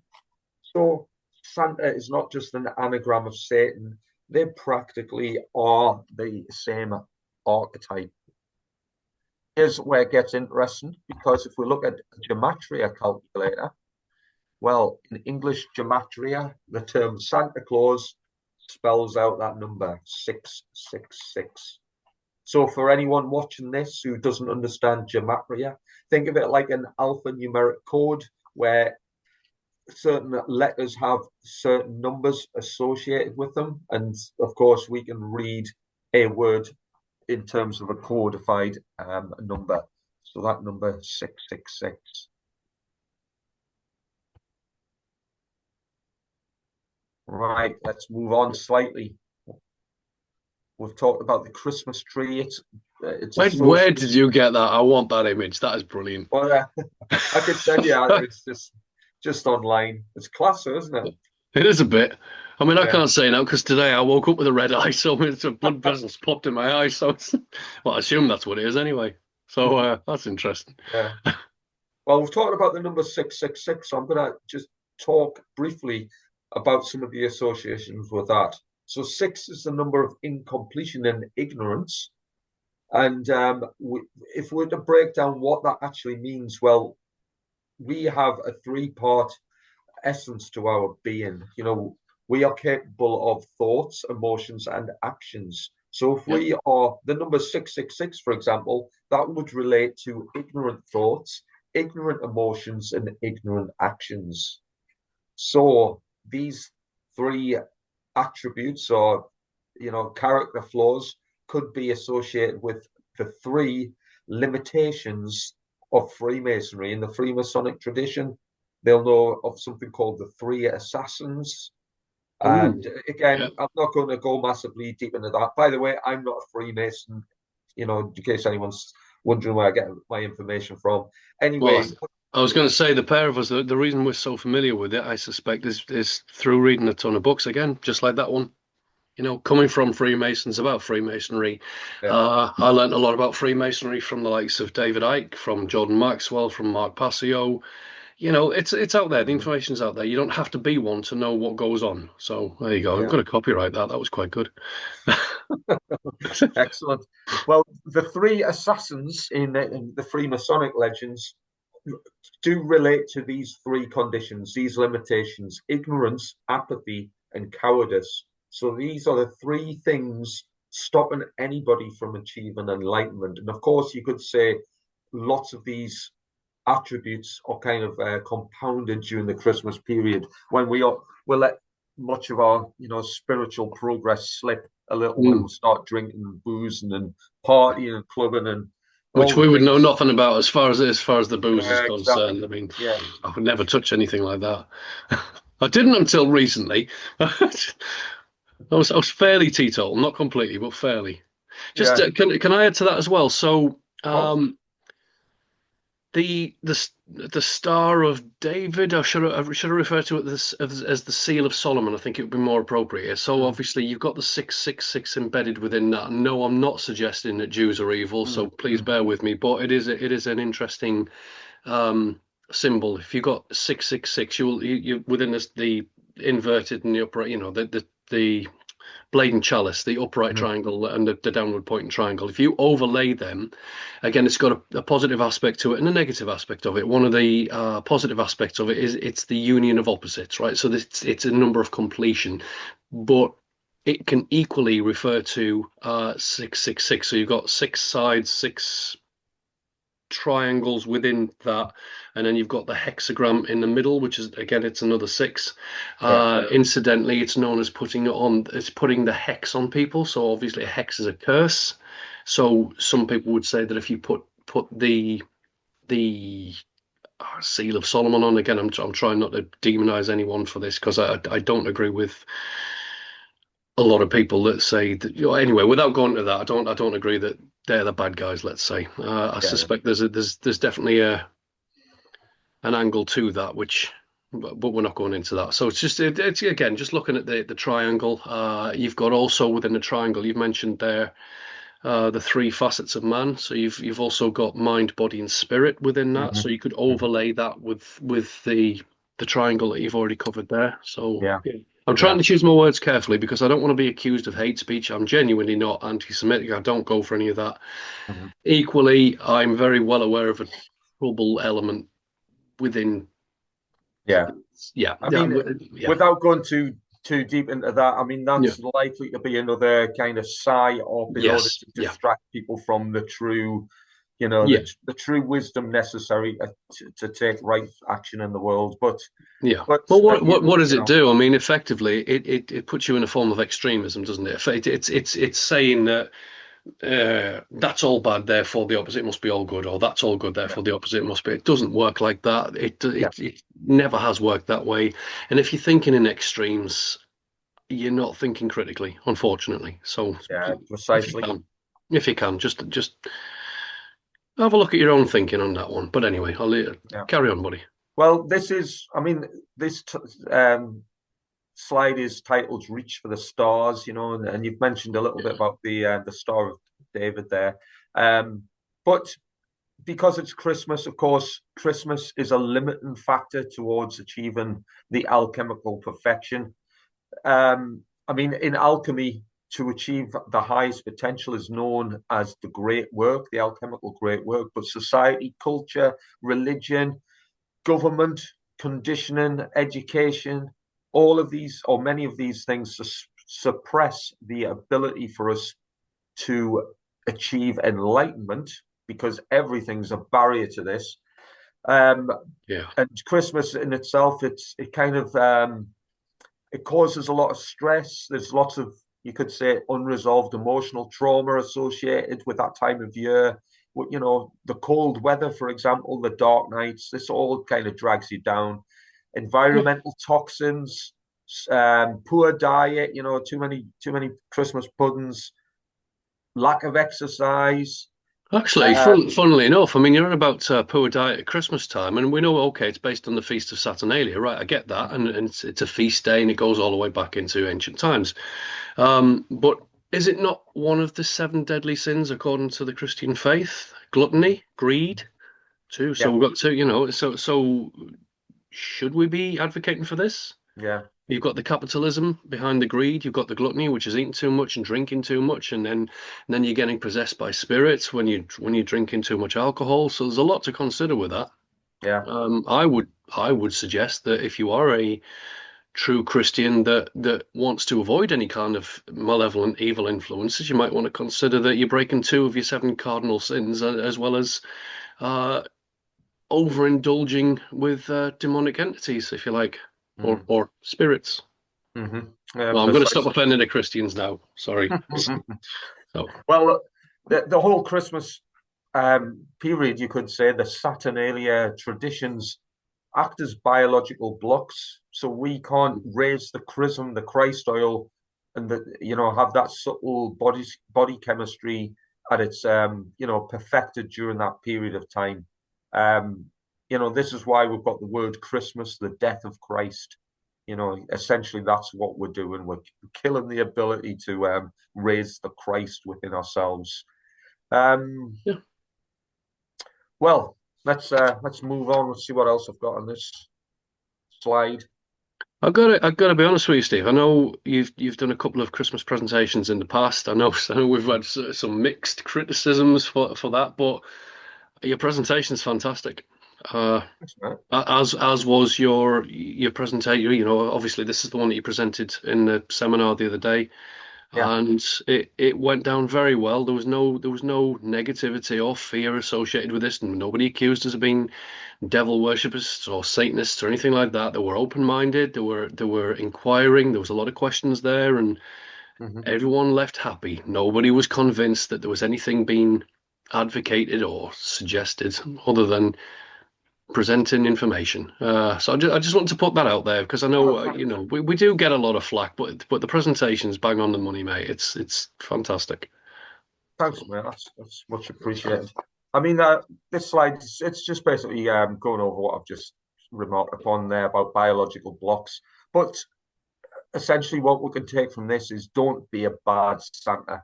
So, keep the morality is, the high, and it'll stop you from falling foul of this, the ills of the season. Right, you'll recognize this symbol, this Yeah. mock Baphomet, which is the divine androgen, and I can't even say that word, andronine, I believe, which is Where are the we going? Oh, the androgyny, the right, so yeah, the male and the female. But again, that's just another yeah, symbol of the union of opposites. There's nothing. I've got to put a caveat in there. Yes, this symbol is used by Satanists in certain regards, but equally it's a Hermetic symbol as well. There's a lot of Hermetic encoding within that. So just again, please look at it with an open mind. Don't dismiss it as being purely evil. But yeah, the universal androgyny or the great androgyny. Oh God, I'm suffering with it now. It's basically the merger of the male and the female. It's neither and both, if you like. So I'm sure that'll fit in yeah, with 2025 agendas perfectly. But there you go. exactly, yeah. Yeah, I thought there was quite a seasonal picture there, so I've put that on. I don't know if you've noticed in the middle we've got Mr. Hanky, the Christmas poo. Yeah, That's when you said this the other day, I was in stitches. You're gonna have to read yeah. that Well, out. all right. Well, essentially, this kind of section, this is kind of the tail end of my presentation stuff, but it kind of focuses upon natural law. And I think one way we can kind of understand this a little bit is when we feed our mind upon reindeer shit, the reality we then experience is based upon reindeer shit. So it kind of ties in a little bit to the trivium as well. You Yeah, put shit I was in, thinking that. shit comes out. It's the same kind of thing. So we need to focus on mind and get rid of distractions, stop falling for psyops, stop, the dogmatic religious ideology, which is poisoning our minds, stop the belief in authority. All men are born equal. This is the kind of stuff we need to kind of process in order to create the reality that we want. We've talked about natural law. I've certainly mentioned it, but I've got a few slides just to Yeah, please. Look, I describe mean, it. I was just going to say, but like part of the whole reason of Occult Academy is one, the occult. Obviously, it's bringing secret knowledge to a wider audience and demystifying it. And the other part of it is that we are trying to get the concept of natural law, the science of natural law, out into a greater understanding for the public. Because I mean, it's a massive. People keep looking for the solutions. You're looking at it. This is the solution. Yes, there are other solutions that we can use. There are other skill sets. Absolutely, there is. This is the core of it. This is the Yeah, heart of the solution that we're all looking for. So this is, it's an essential part of the Occult Academy. It's an essential part of, well, it's the core theme of, if I can just give it a plug. So Fake Awake, the book that Steve and I have written. It's a core underlying theme throughout the entire book. So yeah, I mean, I think we always need to, even if in brief, just go over natural law and see how it applies and give it a bit of context, so that people can become familiar with it and start applying it. So there you go. yeah. I mean, what are the elements you could say? One thing we need to take away from understanding natural law is, well, we live in a society which is enveloped with fear, with materialism, with it's centered upon immorality. Essentially, this is the kind of the key context. And again, morality is a massive part of the whole process of natural law. We need to understand immorality and also learn how to combat against it. But as I've mentioned, if we feed our minds on reindeer shit, the world around us turns to reindeer shit. But what's that got to do with natural law? Well, I think it's important to put a little bit of a definition on there. And there are other ones I might add. And Nathan, I'm sure you've got many that Yeah. you'll use. But here's a very simple way of looking at it. Natural law is a system of eternal law intrinsic to human conduct that can be discovered through observation of the moral behaviors of that society. So it's intrinsic to human conduct. Human conduct is morality. So again, that's kind of what this is centered about. I would take of that society out of that because it's a universal moral code that applies to all societies, regardless of any kind of morally relativistic, subjective Yeah, version of that. So, but yeah, again, that's exactly yeah. what we're dealing with here. So, I mean, the word nature is important as well because why is it important? Because probably most people watching this will already. I mean, I'd imagine all adults know that if you feed your body with processed junk, manufactured, food and what have you, you're going to eventually run into health problems. Equally, if we want to have a peaceful coexistence, we have to run in alignment and partnership, working with nature rather than try to pollute it with man-made artificial junk, such as what the government will come yeah, out with. So yeah, that's one way of looking at it. But this is also a very, very deeply occulted secret. Um, and we essentially need to align ourselves towards natural law. And again, sadly, not many people in society um, understand this in sufficient detail and context. So we kind of advocate for the truth movement, truthers amongst us, to get behind this, to understand it, and to start teaching it in your own capacities. So, yeah. I mean, and we can I? This is going to sound like I'm attacking a certain individual. I'm not. Somebody that we both know will suggest that usury is the problem of underlying all the problems in society, etc. And we've discussed this with him on multiple occasions, and still keeps defaulting to the idea that usury is the root of all evil. It's like, okay, what is usury then? Do we consider that usury is immoral? Because if the answer is yes, then we're going back to natural law as both. If you're not following natural law, if you're not applying natural law, then you're not applying morality. mhm, And so it's there again. It, this is the underlying problem, which is a lack of morality, which leads to a lack of freedom. If we apply morality and ethics and do things with conscience, with consideration, with the right intent, with the right behaviors, then I think what we will find, without a shadow of a doubt, is that the problems of the world will be resolved. I suspect the more people that apply this, the quicker the process of healing will become, the quicker we can get out of any potential dystopian futures, which are quickly rolling towards us at this very moment in time. It can be stopped.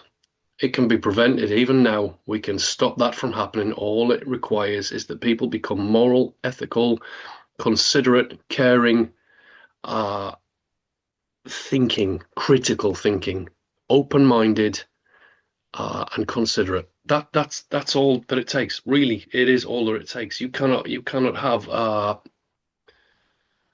such a corrupt system if you had a moral population. It doesn't work. It'll never operate within the confines of a moral yeah, population. It would never be allowed to happen. People wouldn't put up with it. They wouldn't consent to it. They wouldn't comply with it. And again, this is where the operant conditioning that we were mentioning earlier. Yes, we have been under social engineering for a very long time. Yes, they have weaponized things against us. Yes, they've inverted the truth. They've inverted knowledge. They've inverted education and the health system. Yeah, of course they have.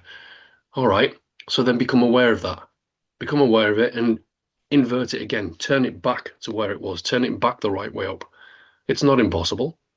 It's not difficult. The difficulty is in getting people to accept it, not applying it, not understanding it. I mean, if you've got an open mind it's a bit of critical thought in there. You don't need to be a genius to understand this. You don't need to have a high IQ or a degree behind you.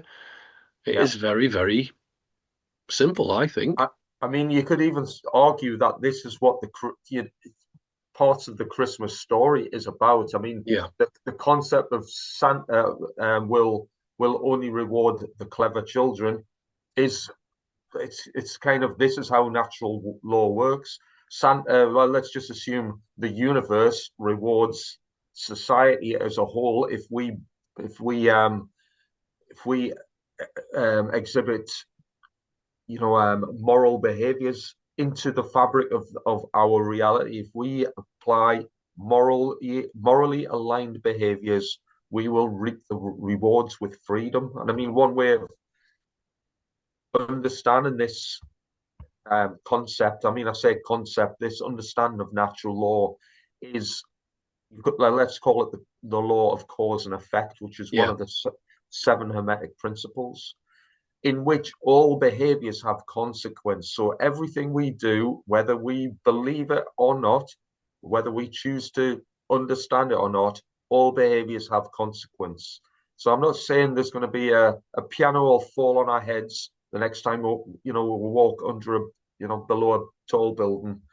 But one thing we can garner from this is this little it's almost like the natural law buzz phrase, isn't it? It's if Maxim almost, if you want yeah, it. If a you want, maxim. yeah. Yeah, I like that term. So this is like a maxim in natural law. If morality declines, freedom declines. If morality increases, freedom increases. So from that maxim, if we base our behaviors, our actions, our thoughts, emotions, and actions in alignment with natural law by following objective moral principles, then we will benefit by obtaining, and I'm not saying this will happen overnight, but at a stage, freedom will increase. And I would say there's a momentum behind that. Again, look, we're looking at a a tyrannical system coming in really rapidly at the minute, right? And it's gaining momentum. The closer they get to their goals, to that uh, matrix slavery type system, the quicker it gets, the more momentum it gets, the quicker it gets, right? But it's equally, if you apply the again the maxim of natural law here, as morality increases, freedom increases. Well, that too, once it gains momentum, will reverse the flow of that downward spiral. Yeah, It will slow it down, it'll stop it, and it'll reverse it. But again, we can show you the door, we can take you to the door, we can open the door for you. You have to step through it. We can't do that bit for you, right? And this requires a lot of people to step through that door. It's very yeah, simple.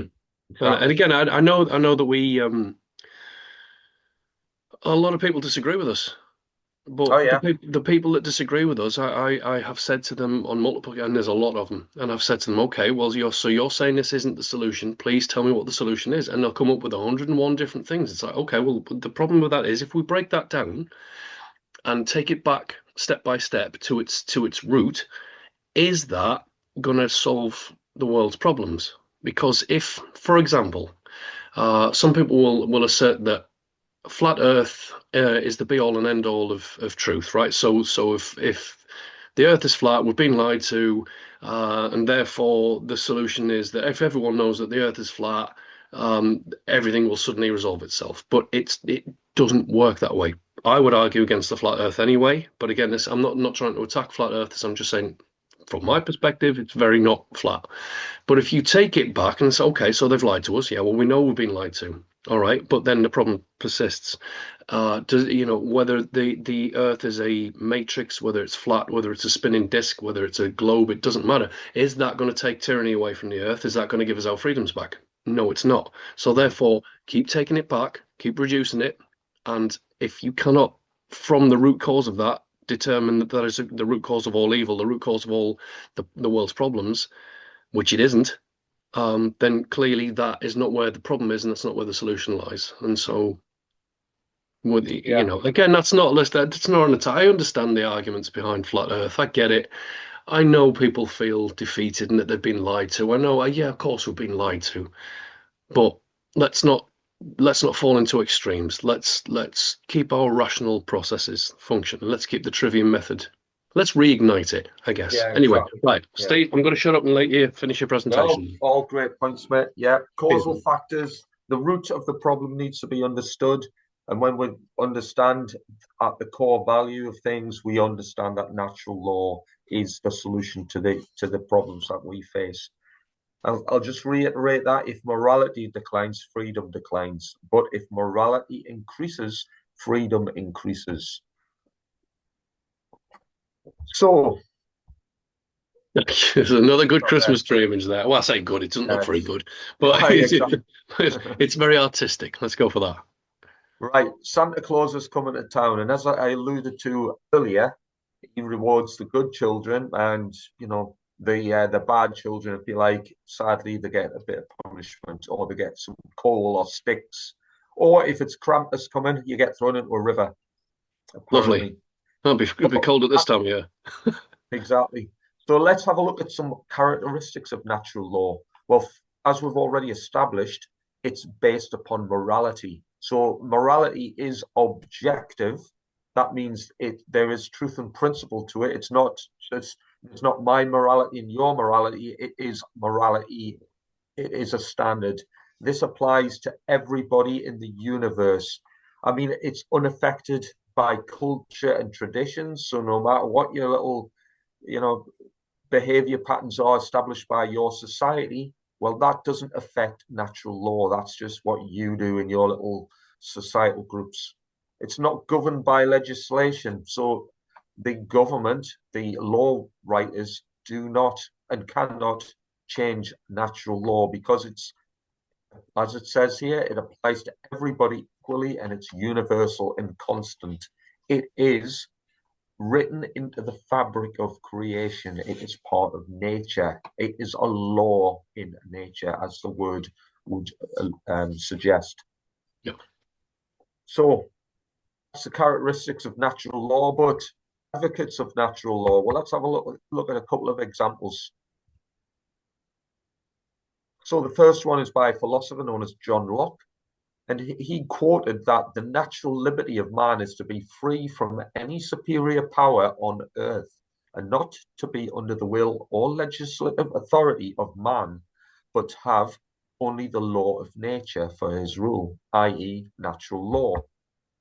So if you might not believe me or trust in my teachings here, well, trust in John Locke. He was far brighter than me.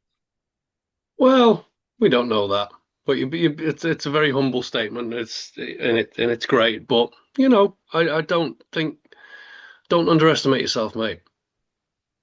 Cheers, buddy. You're a Well, clever bloke, let's. and you're on the money, or Thanks, over the mate. target. So there we I go. just I just need more of it. Oh, well, I'd like a bit more money Speaking myself, of to be money, fair. uh, right. So Benjamin Franklin, again, one of the founding fathers, another wise man, undeniable. Freedom is not a gift bestowed upon us by other men, but a right that belongs to us by the laws of God and nature. Which is quite ironic. He says that and then starts taking ownership of people by being a president. So it's like, Well, wasn't he a slave or Benjamin Franklin? yeah. I'm Well, sure he was originally a plantation owner. Maybe again, I'm not yeah. I'm overly. not up to speed on that, Yeah, mate. But I believe I don't think I'm incorrect in saying he was a master mason as well. I mean, I yeah, know that a lot of the founding fathers were heavily embellished in Freemasonry. yeah. Well, a But lot of the there's a couple, founding fathers were, weren't they? And the yeah, statesmen, I guess you would call it. Yeah, I mean, I think at one point the statistics for Freemasonry in the USA, and it's like during its early years, was I think it was 1 in 3 men were lodge members. mm, I yeah, could be wrong again. Please feel free to fact check that. But as far as I understand it, 1 in 3 yeah, men of the population of the fledgling United States were Freemasons, or at least affiliated, if you like. yeah, So, yeah. um, Well, I'm sure I mention this quite often on presentations. The word government, of course, this is our one of the biggest religions in the world is the belief in authority, statism. Anyway, the word government translates to the words mind control. So government, gubernamentus, mind control.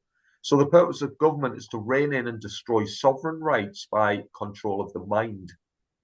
Make no bones about it, as you can probably deduce from the image. If we align ourselves or accept the rule of government, we also accept their mind control. And if we do not own our own minds, we become mentally enslaved, which means we can never expect to be free in our own bodies. So you can kind of summarize that by saying, essentially, this means we are slaves. And if we're slaves, well, you can't really be purposefully enslaved and expect to embrace a moral society. And if you can't embrace a moral society, then freedom is going to be difficult, if not impossible, to achieve. Government exerts control, which is driven by duress. This is a negative emotion that only leads to negative conditions. So supporting and participating in government makes us complicit in wrongdoing, and this adds to the immorality of society. So the act of supporting government makes that individual or that entire society immoral. And we've already discovered when morality declines, freedom declines. Of course, what we want to achieve in society is more freedom. So, what can we do about that? In order to do that, well, here's some winter survival tips. So, three fundamental things, and I'll embellish these with a little bit more information. Three things that we can do or work upon is increasing holistic intelligence. So that word holistic, incidentally, it means like all encompassing, a well-rounded intelligence. So taking things on board, such as the hidden laws of nature, the occult sciences. So we need to take this on board in order to achieve that holistic intelligence. Well, look We at the need to, wording again. You've got the holy back in there from Halo, holy, sacred, yeah, yes, secret. So it's there great again. words. Light. Another one, or the second part, is eliminate mind controlling behaviors.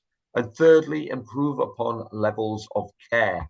So I'm just going to, you know, get in a little bit more detail on that. So we've mentioned this all-encompassing intelligence, which is available to all of us. All we need is an open mind, and we need to think freely in terms of logic and reason. And one way to achieve this, to achieve this, higher mind state, is to eliminate all forms of mind control, because these things hold us back. Yeah. So this means working to improve upon our own weaknesses and limitations, which are defined by those three limiting factors we discussed earlier: ignorance, apathy, and cowardice. I'm going on to say that our state of mind has been hijacked, and we've Yeah. lost the ability of our own regulation of self-governing behavior, which has been corrupted by things like religion, education, culture, and government, especially. In other words, we've been dumbed down to reject occult knowledge of natural law, and we've been monetized as slaves, covert slaves, and it keeps us at a disadvantage. The last thing of this list is the thing we need to also consider is to develop a sense of care. If we don't care, we're not going to have the drive to achieve what the things that we desire. So it's important to develop a sense of care. So, in other words, if we don't develop care, well, be prepared for a long, cold winter. Yeah. Well said. That's my right. As it's kind of Christmas, let's keep on with the Christmas theme. Let's talk about the three wise men, the real three wise men. Yeah. So we've talked about alchemy. We've talked about how to improve upon, the higher states of consciousness by the alchemical raising of the chrism and the various regions of the brain. I mean, three of those regions that we need to be aware of is the pineal gland, which we've mentioned. There's also the pituitary gland and the thalamus, and I think sometimes it's known as the optic thalamus. So three glands in the brain or regions of the brain, and we could say that if we can accept and apply freedom for ourselves under natural law, if we had a society that's based upon higher states of consciousness. I mean, you come up with a brilliant phrase, Nathan, to do with I mean, I might have it slightly mixed up. But you can't enslave a moral man. Is that Yeah. right? Yeah. Do you want me to go through Yeah, that please briefly? do. Yeah, Yeah, it's okay. So all right, I'll just finish that back until that comes back into focus. Right. So the idea is that you can't enslave a moral man. So in other words, you can hold a man at gunpoint, you can hold a man at ransom, but if he stands on his principles and remains steadfast and absolutely refuses to comply or go along with evil or tyranny or things that are against conscience, if he absolutely understands what is right and wrong and refuses to uh, part with his principles, part with his morality, then he can never be enslaved. Can he be taken out? Can he be put in physical chains? Yeah, okay. Yeah, but his mind belongs to him, right? You can't take that from him. So what I would do is expand that out. Again, I like to say to people, look at things from above. You get a greater idea of the picture below. Okay. Well, if a moral man cannot be enslaved because of his convictions, and again, I'm on about the mind, his mind and spirit. Yes, okay, you can put him in shackles and stick him in a dungeon. So from that, but what I'm saying is you cannot enslave a moral man mentally. All right. If you apply that population wide and everyone refused to comply with tyranny, everyone refused to do what was wrong through coercion, threat, violence, all of that. And if they stood together and unified behind the banner of freedom and morality and what was right as opposed to what was wrong, you couldn't enslave that society. It's not possible to do that because any ruling class that tried to exert their authority would have to bring violence. And if their, let's say, police forces or armies had an understanding of morality and also decided that they were not going to comply with evil or tyranny, and they stood down, how the ruling class that's trying to dictate to everyone else what is right and wrong and what is good and bad, etc., you can't enslave them at that point because nobody would comply with it if they had a true grounded understanding. Yes, of course you're going to get the odd one, right? You're going to get a small percentage of people. What I'm referring to is there's probably the sociopathic or the psychopathic type uh, members of society that yeah, okay, they probably wouldn't care about the consequences of their actions. They wouldn't care. They wouldn't have a not that wouldn't bother them. But for the average human being, they can't be enslaved if they stood together, if they unified, if they had a unity of purpose, if they stopped thinking in extremes, if they stopped complying with things that they know to be wrong. The whole idea of do the right thing is exactly that. Do the right thing, and you'll soon find that actually your freedom will be gifted to you by yourself doing the right thing. There you go. Again, so I yeah. think maybe I haven't said that as clearly and precisely as I usually No, it do, was but brilliant, but man. again, you cannot enslave a moral man. You cannot enslave a moral populace. Again, Yeah. yes, okay, the individual you can throw him in a dungeon, Hmm. but if he's in control of his mind and his spirit, you can't take that from him. Precisely. It, Yeah. it, it takes willpower. It takes true education. Takes true understanding. It takes a hell of a lot of willpower. But Hmm. again, if we can understand that and if we can apply it and if we can unify behind that banner of freedom, without freedom we've got nothing. Yeah. That's what people. And if you've got no freedom of speech, no freedom of movement, no freedom of thought, no freedom of expression, then if you're not, that's you are not free. Then that's gone. So if you're not free, then you're a slave. Yeah. It's and at that point where you are completely enslaved, good luck. Because if the entirety of society has allowed itself to be enslaved through distraction, through convenience, through greed and selfishness and narcissism and service to self, which is a satanic concept, good luck getting out of those chains. Hmm. That's going to take a long time to undo it, if it Yeah. can be undone.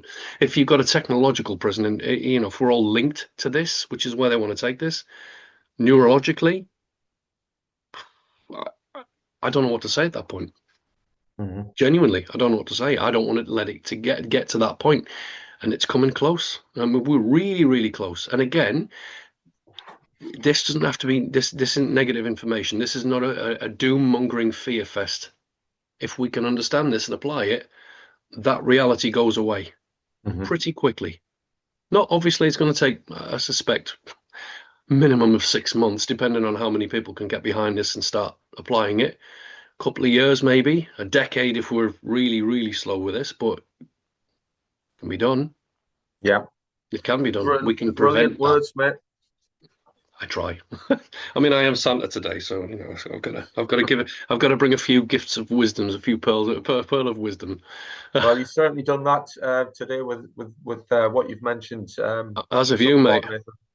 Well, Well, again, brilliantly presented. But then I would say that you're my handler or something like that. I'm joking. He's not. yeah. Well, it's a free gift for the truth movement. How about that? That'll do. It's a Christmas gift. How about that? Yeah, exactly. So we've talked about the three wise men. So what this could be, what this relates to, not what this could relate to, but what this relates to is cognitive function, sensory perception, and consciousness. Well, this is all enhanced by the three glands in the brain which produce melatonin, serotonin, and dopamine, gold, frankincense, and myrrh. So there is an esoteric and alchemical reference to many of these biblical allegories. So that's a helpful understanding of what we need to develop the higher mind. What we do need to stop doing, of course, is falling for, let's just say religious conviction Mhm. beliefs. So we need to overrule belief and change it with truth and principle. So, for example, we need to stop getting behind imbeciles like Mr. Trump, who lives in a 666-foot tall building, incidentally, or his friend here, Mr. Dark MAGA. By the way, MAGA is the fifth degree of the religion called Satanism. So if anyone thinks that's a good idea, if they think that's all about make America great again, Mhm. think again, you've been massively duped. You've been conned, you've fallen for tricks. Um, I've put 66 books in the Bible. I mean, that's an interesting number in itself. That doesn't It's mean it's a fountain of evil. But by the way, I'm not trying to allude to that. What I'm trying to say is we need to understand the esoteric Christian story, not just the exoteric, the generalized theme that the masses will understand in simple terms. We need to understand and explore the deeper connections. Probes or us? Well, aliens. I think there's a new film about aliens coming out. is there? Disclosure or something. Apparently, Disclosure. I think it's called or something along those lines. Again, is that just prepping us for the Project Blue Beam or something? Who Mm. knows? But again, whether they exist or they don't exist, they're not coming down from the Pleiades to with the blue avians to come and have a galactic federation with the world leaders. This is fairy tale bunk, as is Quanta Claus. I thought you might like that Quanta Oh, Claus. you're now got a pet peeve for the QAnon lot. Yeah, But I mean, yeah, I don't know if there's any living people who actually still believe that absolute BS. There might be. If I'd there like to is, think most of them have snapped out of it at this point. I mean, how long can you keep that one going? I mean, yeah, again, in our book Fake Awake, we've got an entire chapter dismantling the whole QAnon narrative, and I'm very happy with what I've done now, and it's not a massive chapter. It's what mm, 6, 7 pages, yeah, and it just absolutely tears it to bits. yeah. Uh, I mean, and I've actually got people who've come to me and said I've never looked at it from that perspective. You're right. Thank you very much. I feel like a fool. I said, well, don't feel like a fool. You've been looking for hope, and it's understandable, right? So you've gone to that because you need something to guide you through. I get to guess you through the darkness. That's not the solution.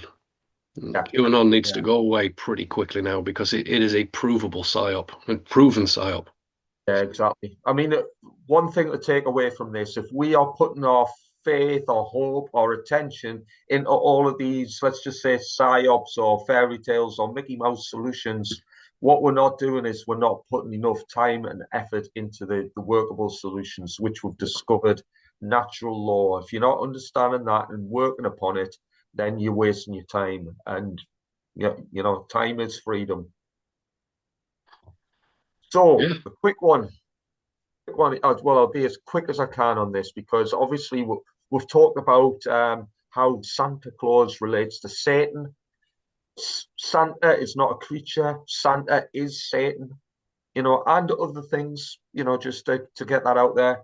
But Satan is an expression of man's ego and lower natured behaviors. Again, this isn't Yeah. the opposite of Satan is man is in his enlightened form, i.e., Christ-like. So we need to get, I don't say get rid of ego. We need to be able to control ego and understand it. We need to work on our lower natured behaviors, which, as it says here, the Christmas period often demonstrates leads to an abdication of morality. Mm, that's a good point. Just can I chip in just Of very course. briefly? You get the what I refer to as the love and light crowd, the new age, the spiritual types that go for the whole manifestation thing. Look, I mean they'll say, oh, ego's bad. You've got to get rid of your ego. You've got to have an ego death and all of that stuff. Look, your ego is a fundamental part of your very human existence. You need it. It guides you through. It keeps you protected. It keeps you rational. Um, don't let it control you. Yeah, absolutely. Get a grip of your ego. But equally, you can't really operate without one. Stop being afraid of your ego. Just use it better. You know, Yeah. use it better because you can't be without it. There is no such thing as being ego-less. And what I've found within the, let's say, the love and light movements is that the more people who say that they haven't got an ego, the bigger their egos tend to be. I find them to be judgmental, egotistical, selfish, self-righteous. Take your pick. That's kind of egotistical. Mm-hmm. That's your ego taking control of you whilst convincing that you haven't got one. I'm not entirely convinced at all that that's the case. So whenever people say you've got an ego, yeah, everyone's got an ego and Yeah. everyone needs an ego. That is our identity. Again, I'm not trying to put us in label identity and label consciousness here. You kind of need it. Yeah, Anyway, exactly. that's Yeah. that's an aside. So. Well, to improve upon, ego limitations, I mean, this you could say part of our ego limitations are factored around those three limiting factors which were mentioned Yeah. earlier, which is ignorance, apathy, and cowardice.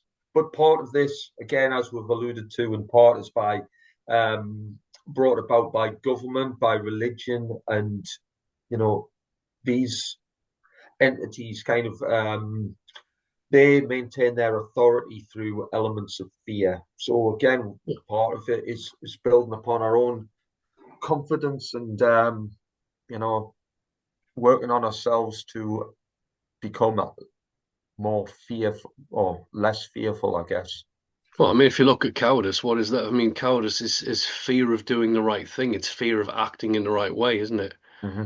I mean, if cowardice gets the better of you, and again, I understand how that works. I understand why people choose to do that, but Mm-hmm. it is a fear of right action. Yeah. It's a negation of right action. We've got to stop that. I mean, there's a lot of things to overcome, and this is where the shadow work comes into it. You've got to look internally. You've got to figure out your own psychology before you can try and pretend that you know how the world works. You don't. We're all still figuring it out. It's just that some are a bit further along than others. Yeah. Yeah. Again, fear holds you back. Fear can be a catalyst for change in a positive direction. Fear can be, if you unify behind it, look at 2020, for example. A lot of fearful people in there woke up.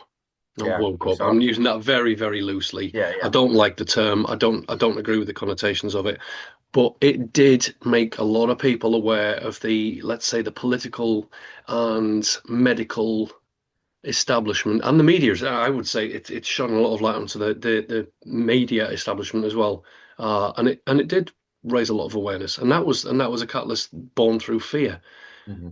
So it's fear can have uh, good and bad outcomes, but I suggest that we could we could do it better. Again, we can do that better if we don't have fear, but at least if we have good understanding, good discernment, and good critical thoughts, and good ability to reason and analyze and to see things as they are, not as we would like them to be, then that's a better option than being changed by fear in and of itself. Yeah. So, Well, I think one powerful thing to help, break away from being fearful. I mean, one great fear is the fear of authority, the fear of consequences from people in positions of authority, which is why I've kind of got this image, which depicts a person behind a lectern, a man of authority, a president, or a governmental leader speaking to the masses, but behind him lies the shadow of somebody with devil horns, because that's what we're fearful of. We're fearful of authority. And if we can realize that all men and women, incidentally, were created equal, no one has the right to rule. So if no one's got the right to rule, why are we fearful of people who've got no authority over us? It's all a mind trick. But anyway, I'm going to read this out verbatim because I think this it does summarize in some essence about what my presentation is about. But I'm using the word Santanist. Yeah, I like that. Yeah, Santanists gain power that stems from our ignorance. And while the psychopathic ruling elite create chaos in the world, we act like Santa's little helpers by remaining blissfully unaware of the dark magic behind the scenes. And that's not a typo, by the way. That's relating to, dark magic, as Aleister Crowley would Yeah. call it. Anyway, the solution here is to gain self-mastery, to reconnect with the source of our sovereign power and the attainment of the higher mind. In other words, to become less like Santa and more like Christ. I like that. Thanks, mate. Yeah, I like it. Well, if you like that, I think, and if you like some of the notions that we've been discussing over Christmas, here's some recommended reading. I mean, we talked earlier about some of the archetypes who are like Christ. Well, the world's 16 crucified saviors, that's a definite one, to help establish the similarities there. It's a book by Kersey Graves. The Two Babylons, The Sacred Mushroom and the Cross, The Zodiac and the Salts of Salvation, and The Golden Bough, Yeah. Well, name that's just an old but a one. I've few. got the Golden Bow. That's, I mean, good. Some of the stuff in there is just mind blowing. I mean, it's a massive Yeah, volume. Anyway, yeah. yeah. So I mean, there's probably more books than that, but Well, to I give do you, actually, as we're talking yeah. about, I do have one of my own to recommend. Now, it's as far as I understand it, it's out of print, so I'm going to have to give the author a shout out as opposed to the book. His channel is still active. He's still doing the work. His name is Ryan Gable. Um, so it's in a book called The Occult Arcana. So I'm pretty, yeah, The Occult Arcana. This is a All right. massive volume of symbolism, and a breakdown of the occult into its most basic concepts. The reason I want to give this a shout out, apart from the fact that Ryan Gable is really seriously good at what he does, I mean, he knows his stuff probably better than Yeah. most. He does have a section in there dedicated to Christmas, and the breakdown of that and the history of it, the occult significance of it. Because again, it's not exactly an easy subject to go and find books on. There are books out there, and there's a few. I've come across a few in Whitby where you'll get the background to Krampus and things like that. I mean, obviously they're not just available in Whitby, but that's where I've come across them personally because it's got a bit of a Yeah. gothic-y style history Yeah. behind it. Um, but yeah, so just to add to that, the Occult Arcana, I think it's out of print, unfortunately, although it does need a bit of editing, to be fair, in terms Mm. of page numbers and referencing. But anyway, that aside, Ryan Gable, a very good source of information. I'm pretty sure he's still on YouTube. Yeah. He's still. We went looking for him a couple of months back, didn't we?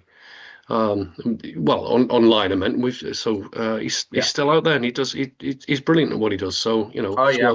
I've seen some of worth a his look. videos on YouTube, and they're excellent. I mean, Yeah. I believe he's American or perhaps Yes. Canadian, but his I work's think he's American. I could be excellent. wrong. Yeah. Yeah. So Yeah. I tell you what, we're going to have to put a link to that and to his site on our channel. Um, before I get into our channel, the Occult Academy, yeah. if anyone is interested more on natural law, I mean, this is something that we talk exclusively about, Nathan. Again, Yeah. I've got a lecture series on this, the occult and its influence upon the nature of man. It's a three-part series. It's kind of specifically about natural law and some of the understanding behind that. But Hey. This is the one I want. This is knock yourself out with a fantastic book this Christmas if you've got time to purchase one. Yeah, it's quite the volume as well. Yeah. So there you go from Steve and myself. And to be fair, there's other contributors in there. So we've got Mark Devlin, John Hamer, Shannon Rowan, Ben Emlyn Jones, Chris Powis, i.e., aka Eric Von Essex, and Carol Bowler. So for anyone who would like to hear insights from those particular individuals, there are some significant contributions in there from those people as well. Very, very well worth reading as well. Yeah. So just to give it a bit of an extra plug.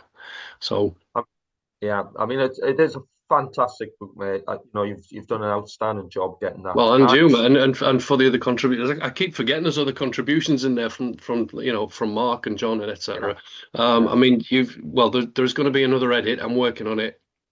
So you've got more content to go in it. I've got another chapter to go in it. A few edits, a few things need streamlining or expanding yeah, upon, and yeah, that's thank you anyway. So if anyone is interested. Please get yourself on Amazon worldwide, or you can contact me directly. I'll try and link my email into the comments section if I remember. But if you'll know where to find us. I suspect there's ways to find us. yeah. So if you want a signed copy, please get in touch. As for the Occult Academy. That's our Telegram channel. It's very active. The Russians seem to like it occasionally.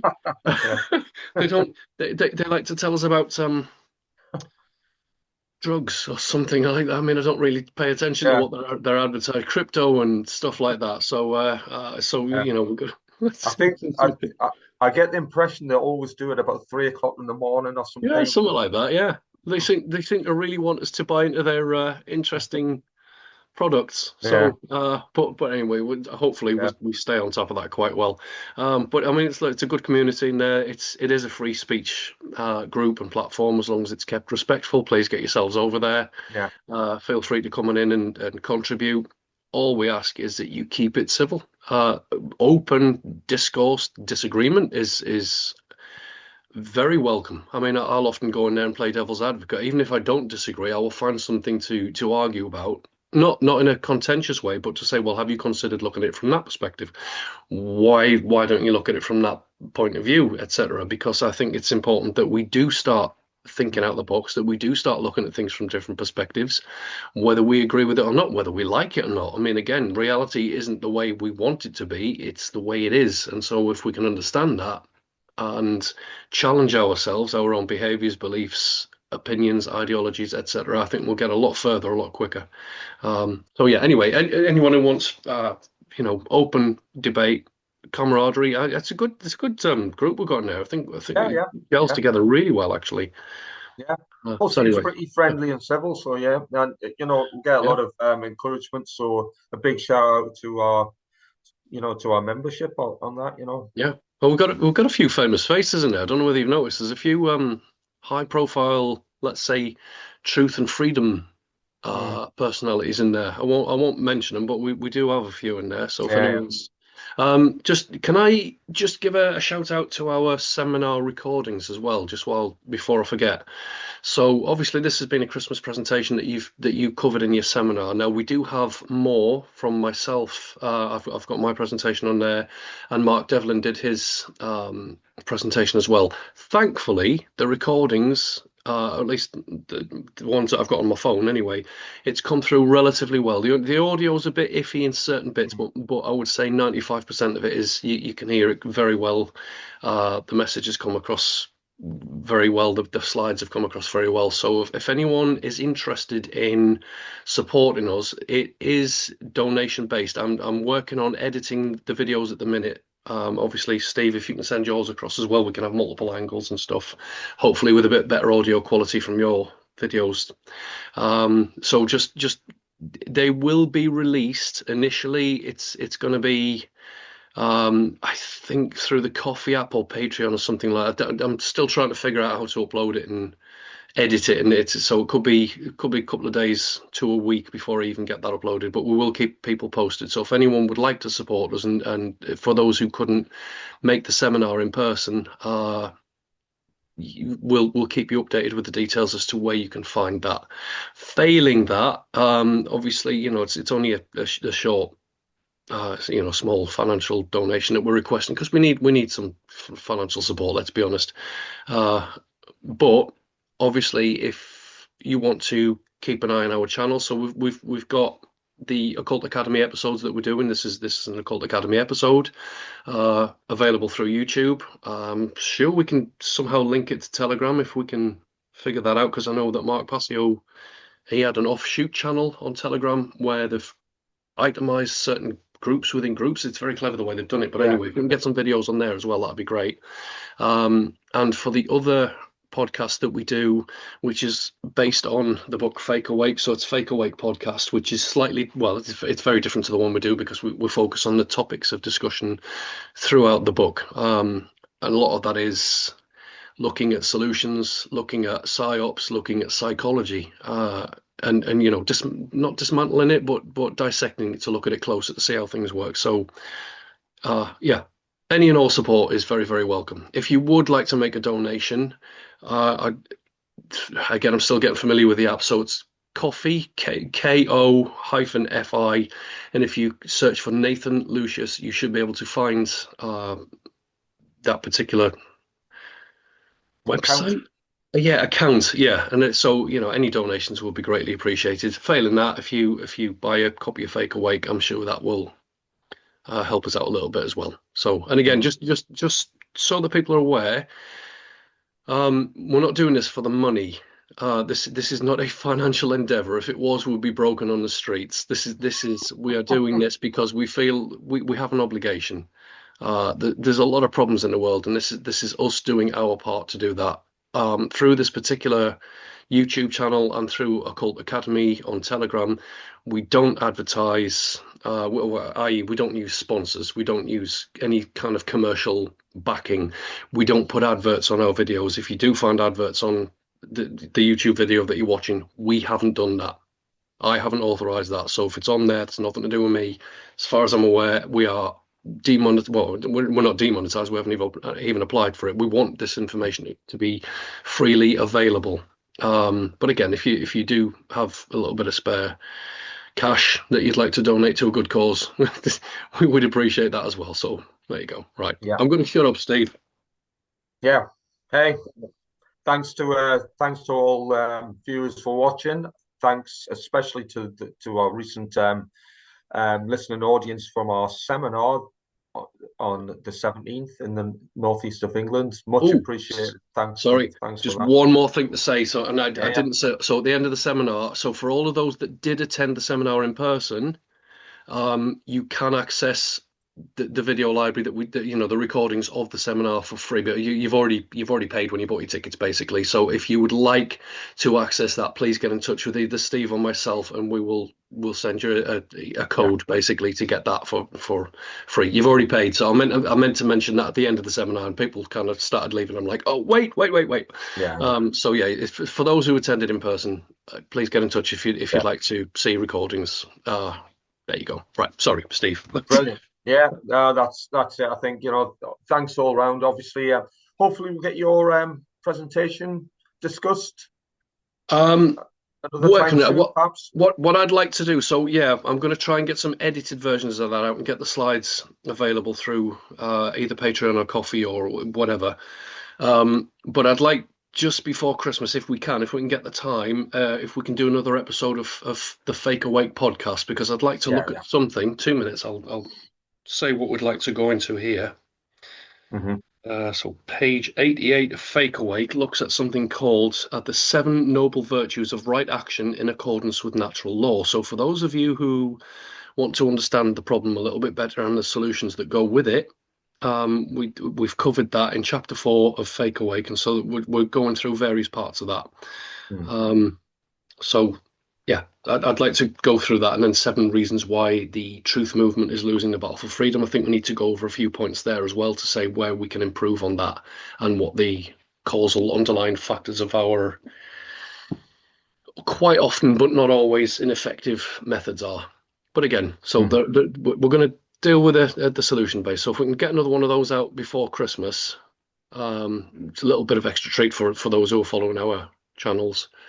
If you're up for that, if we can get Happy that days, done yeah, in the next couple of days, and then yeah, we'll get it out there. But anyway, yeah. Steve, thank you very much Well, for your presentation tonight. Again, it's brilliant. I think the presentation format works, and if anyone would like to comment, please feel free. Tell us if. yeah, Well, we had a chat with a lovely guy in Morocco, interesting guy, who gave us a mhm, few tips that we're trying to implement. But again, for me, I'm a technophobe. I hate this stuff. mhm. But we're working on it. We're working on improving the quality, and Yeah, yeah. there'll be short Work in form versions progress, of the isn't it? videos. Yeah. So we're getting there. We'll get there, Steve. Well, So do you know what? This solstice celebration, the winter solstice is the shortest day, but I think this has probably been the longest presentation. have we beaten the 3-2-2 of the last one? Well, okay, we'll I soon see.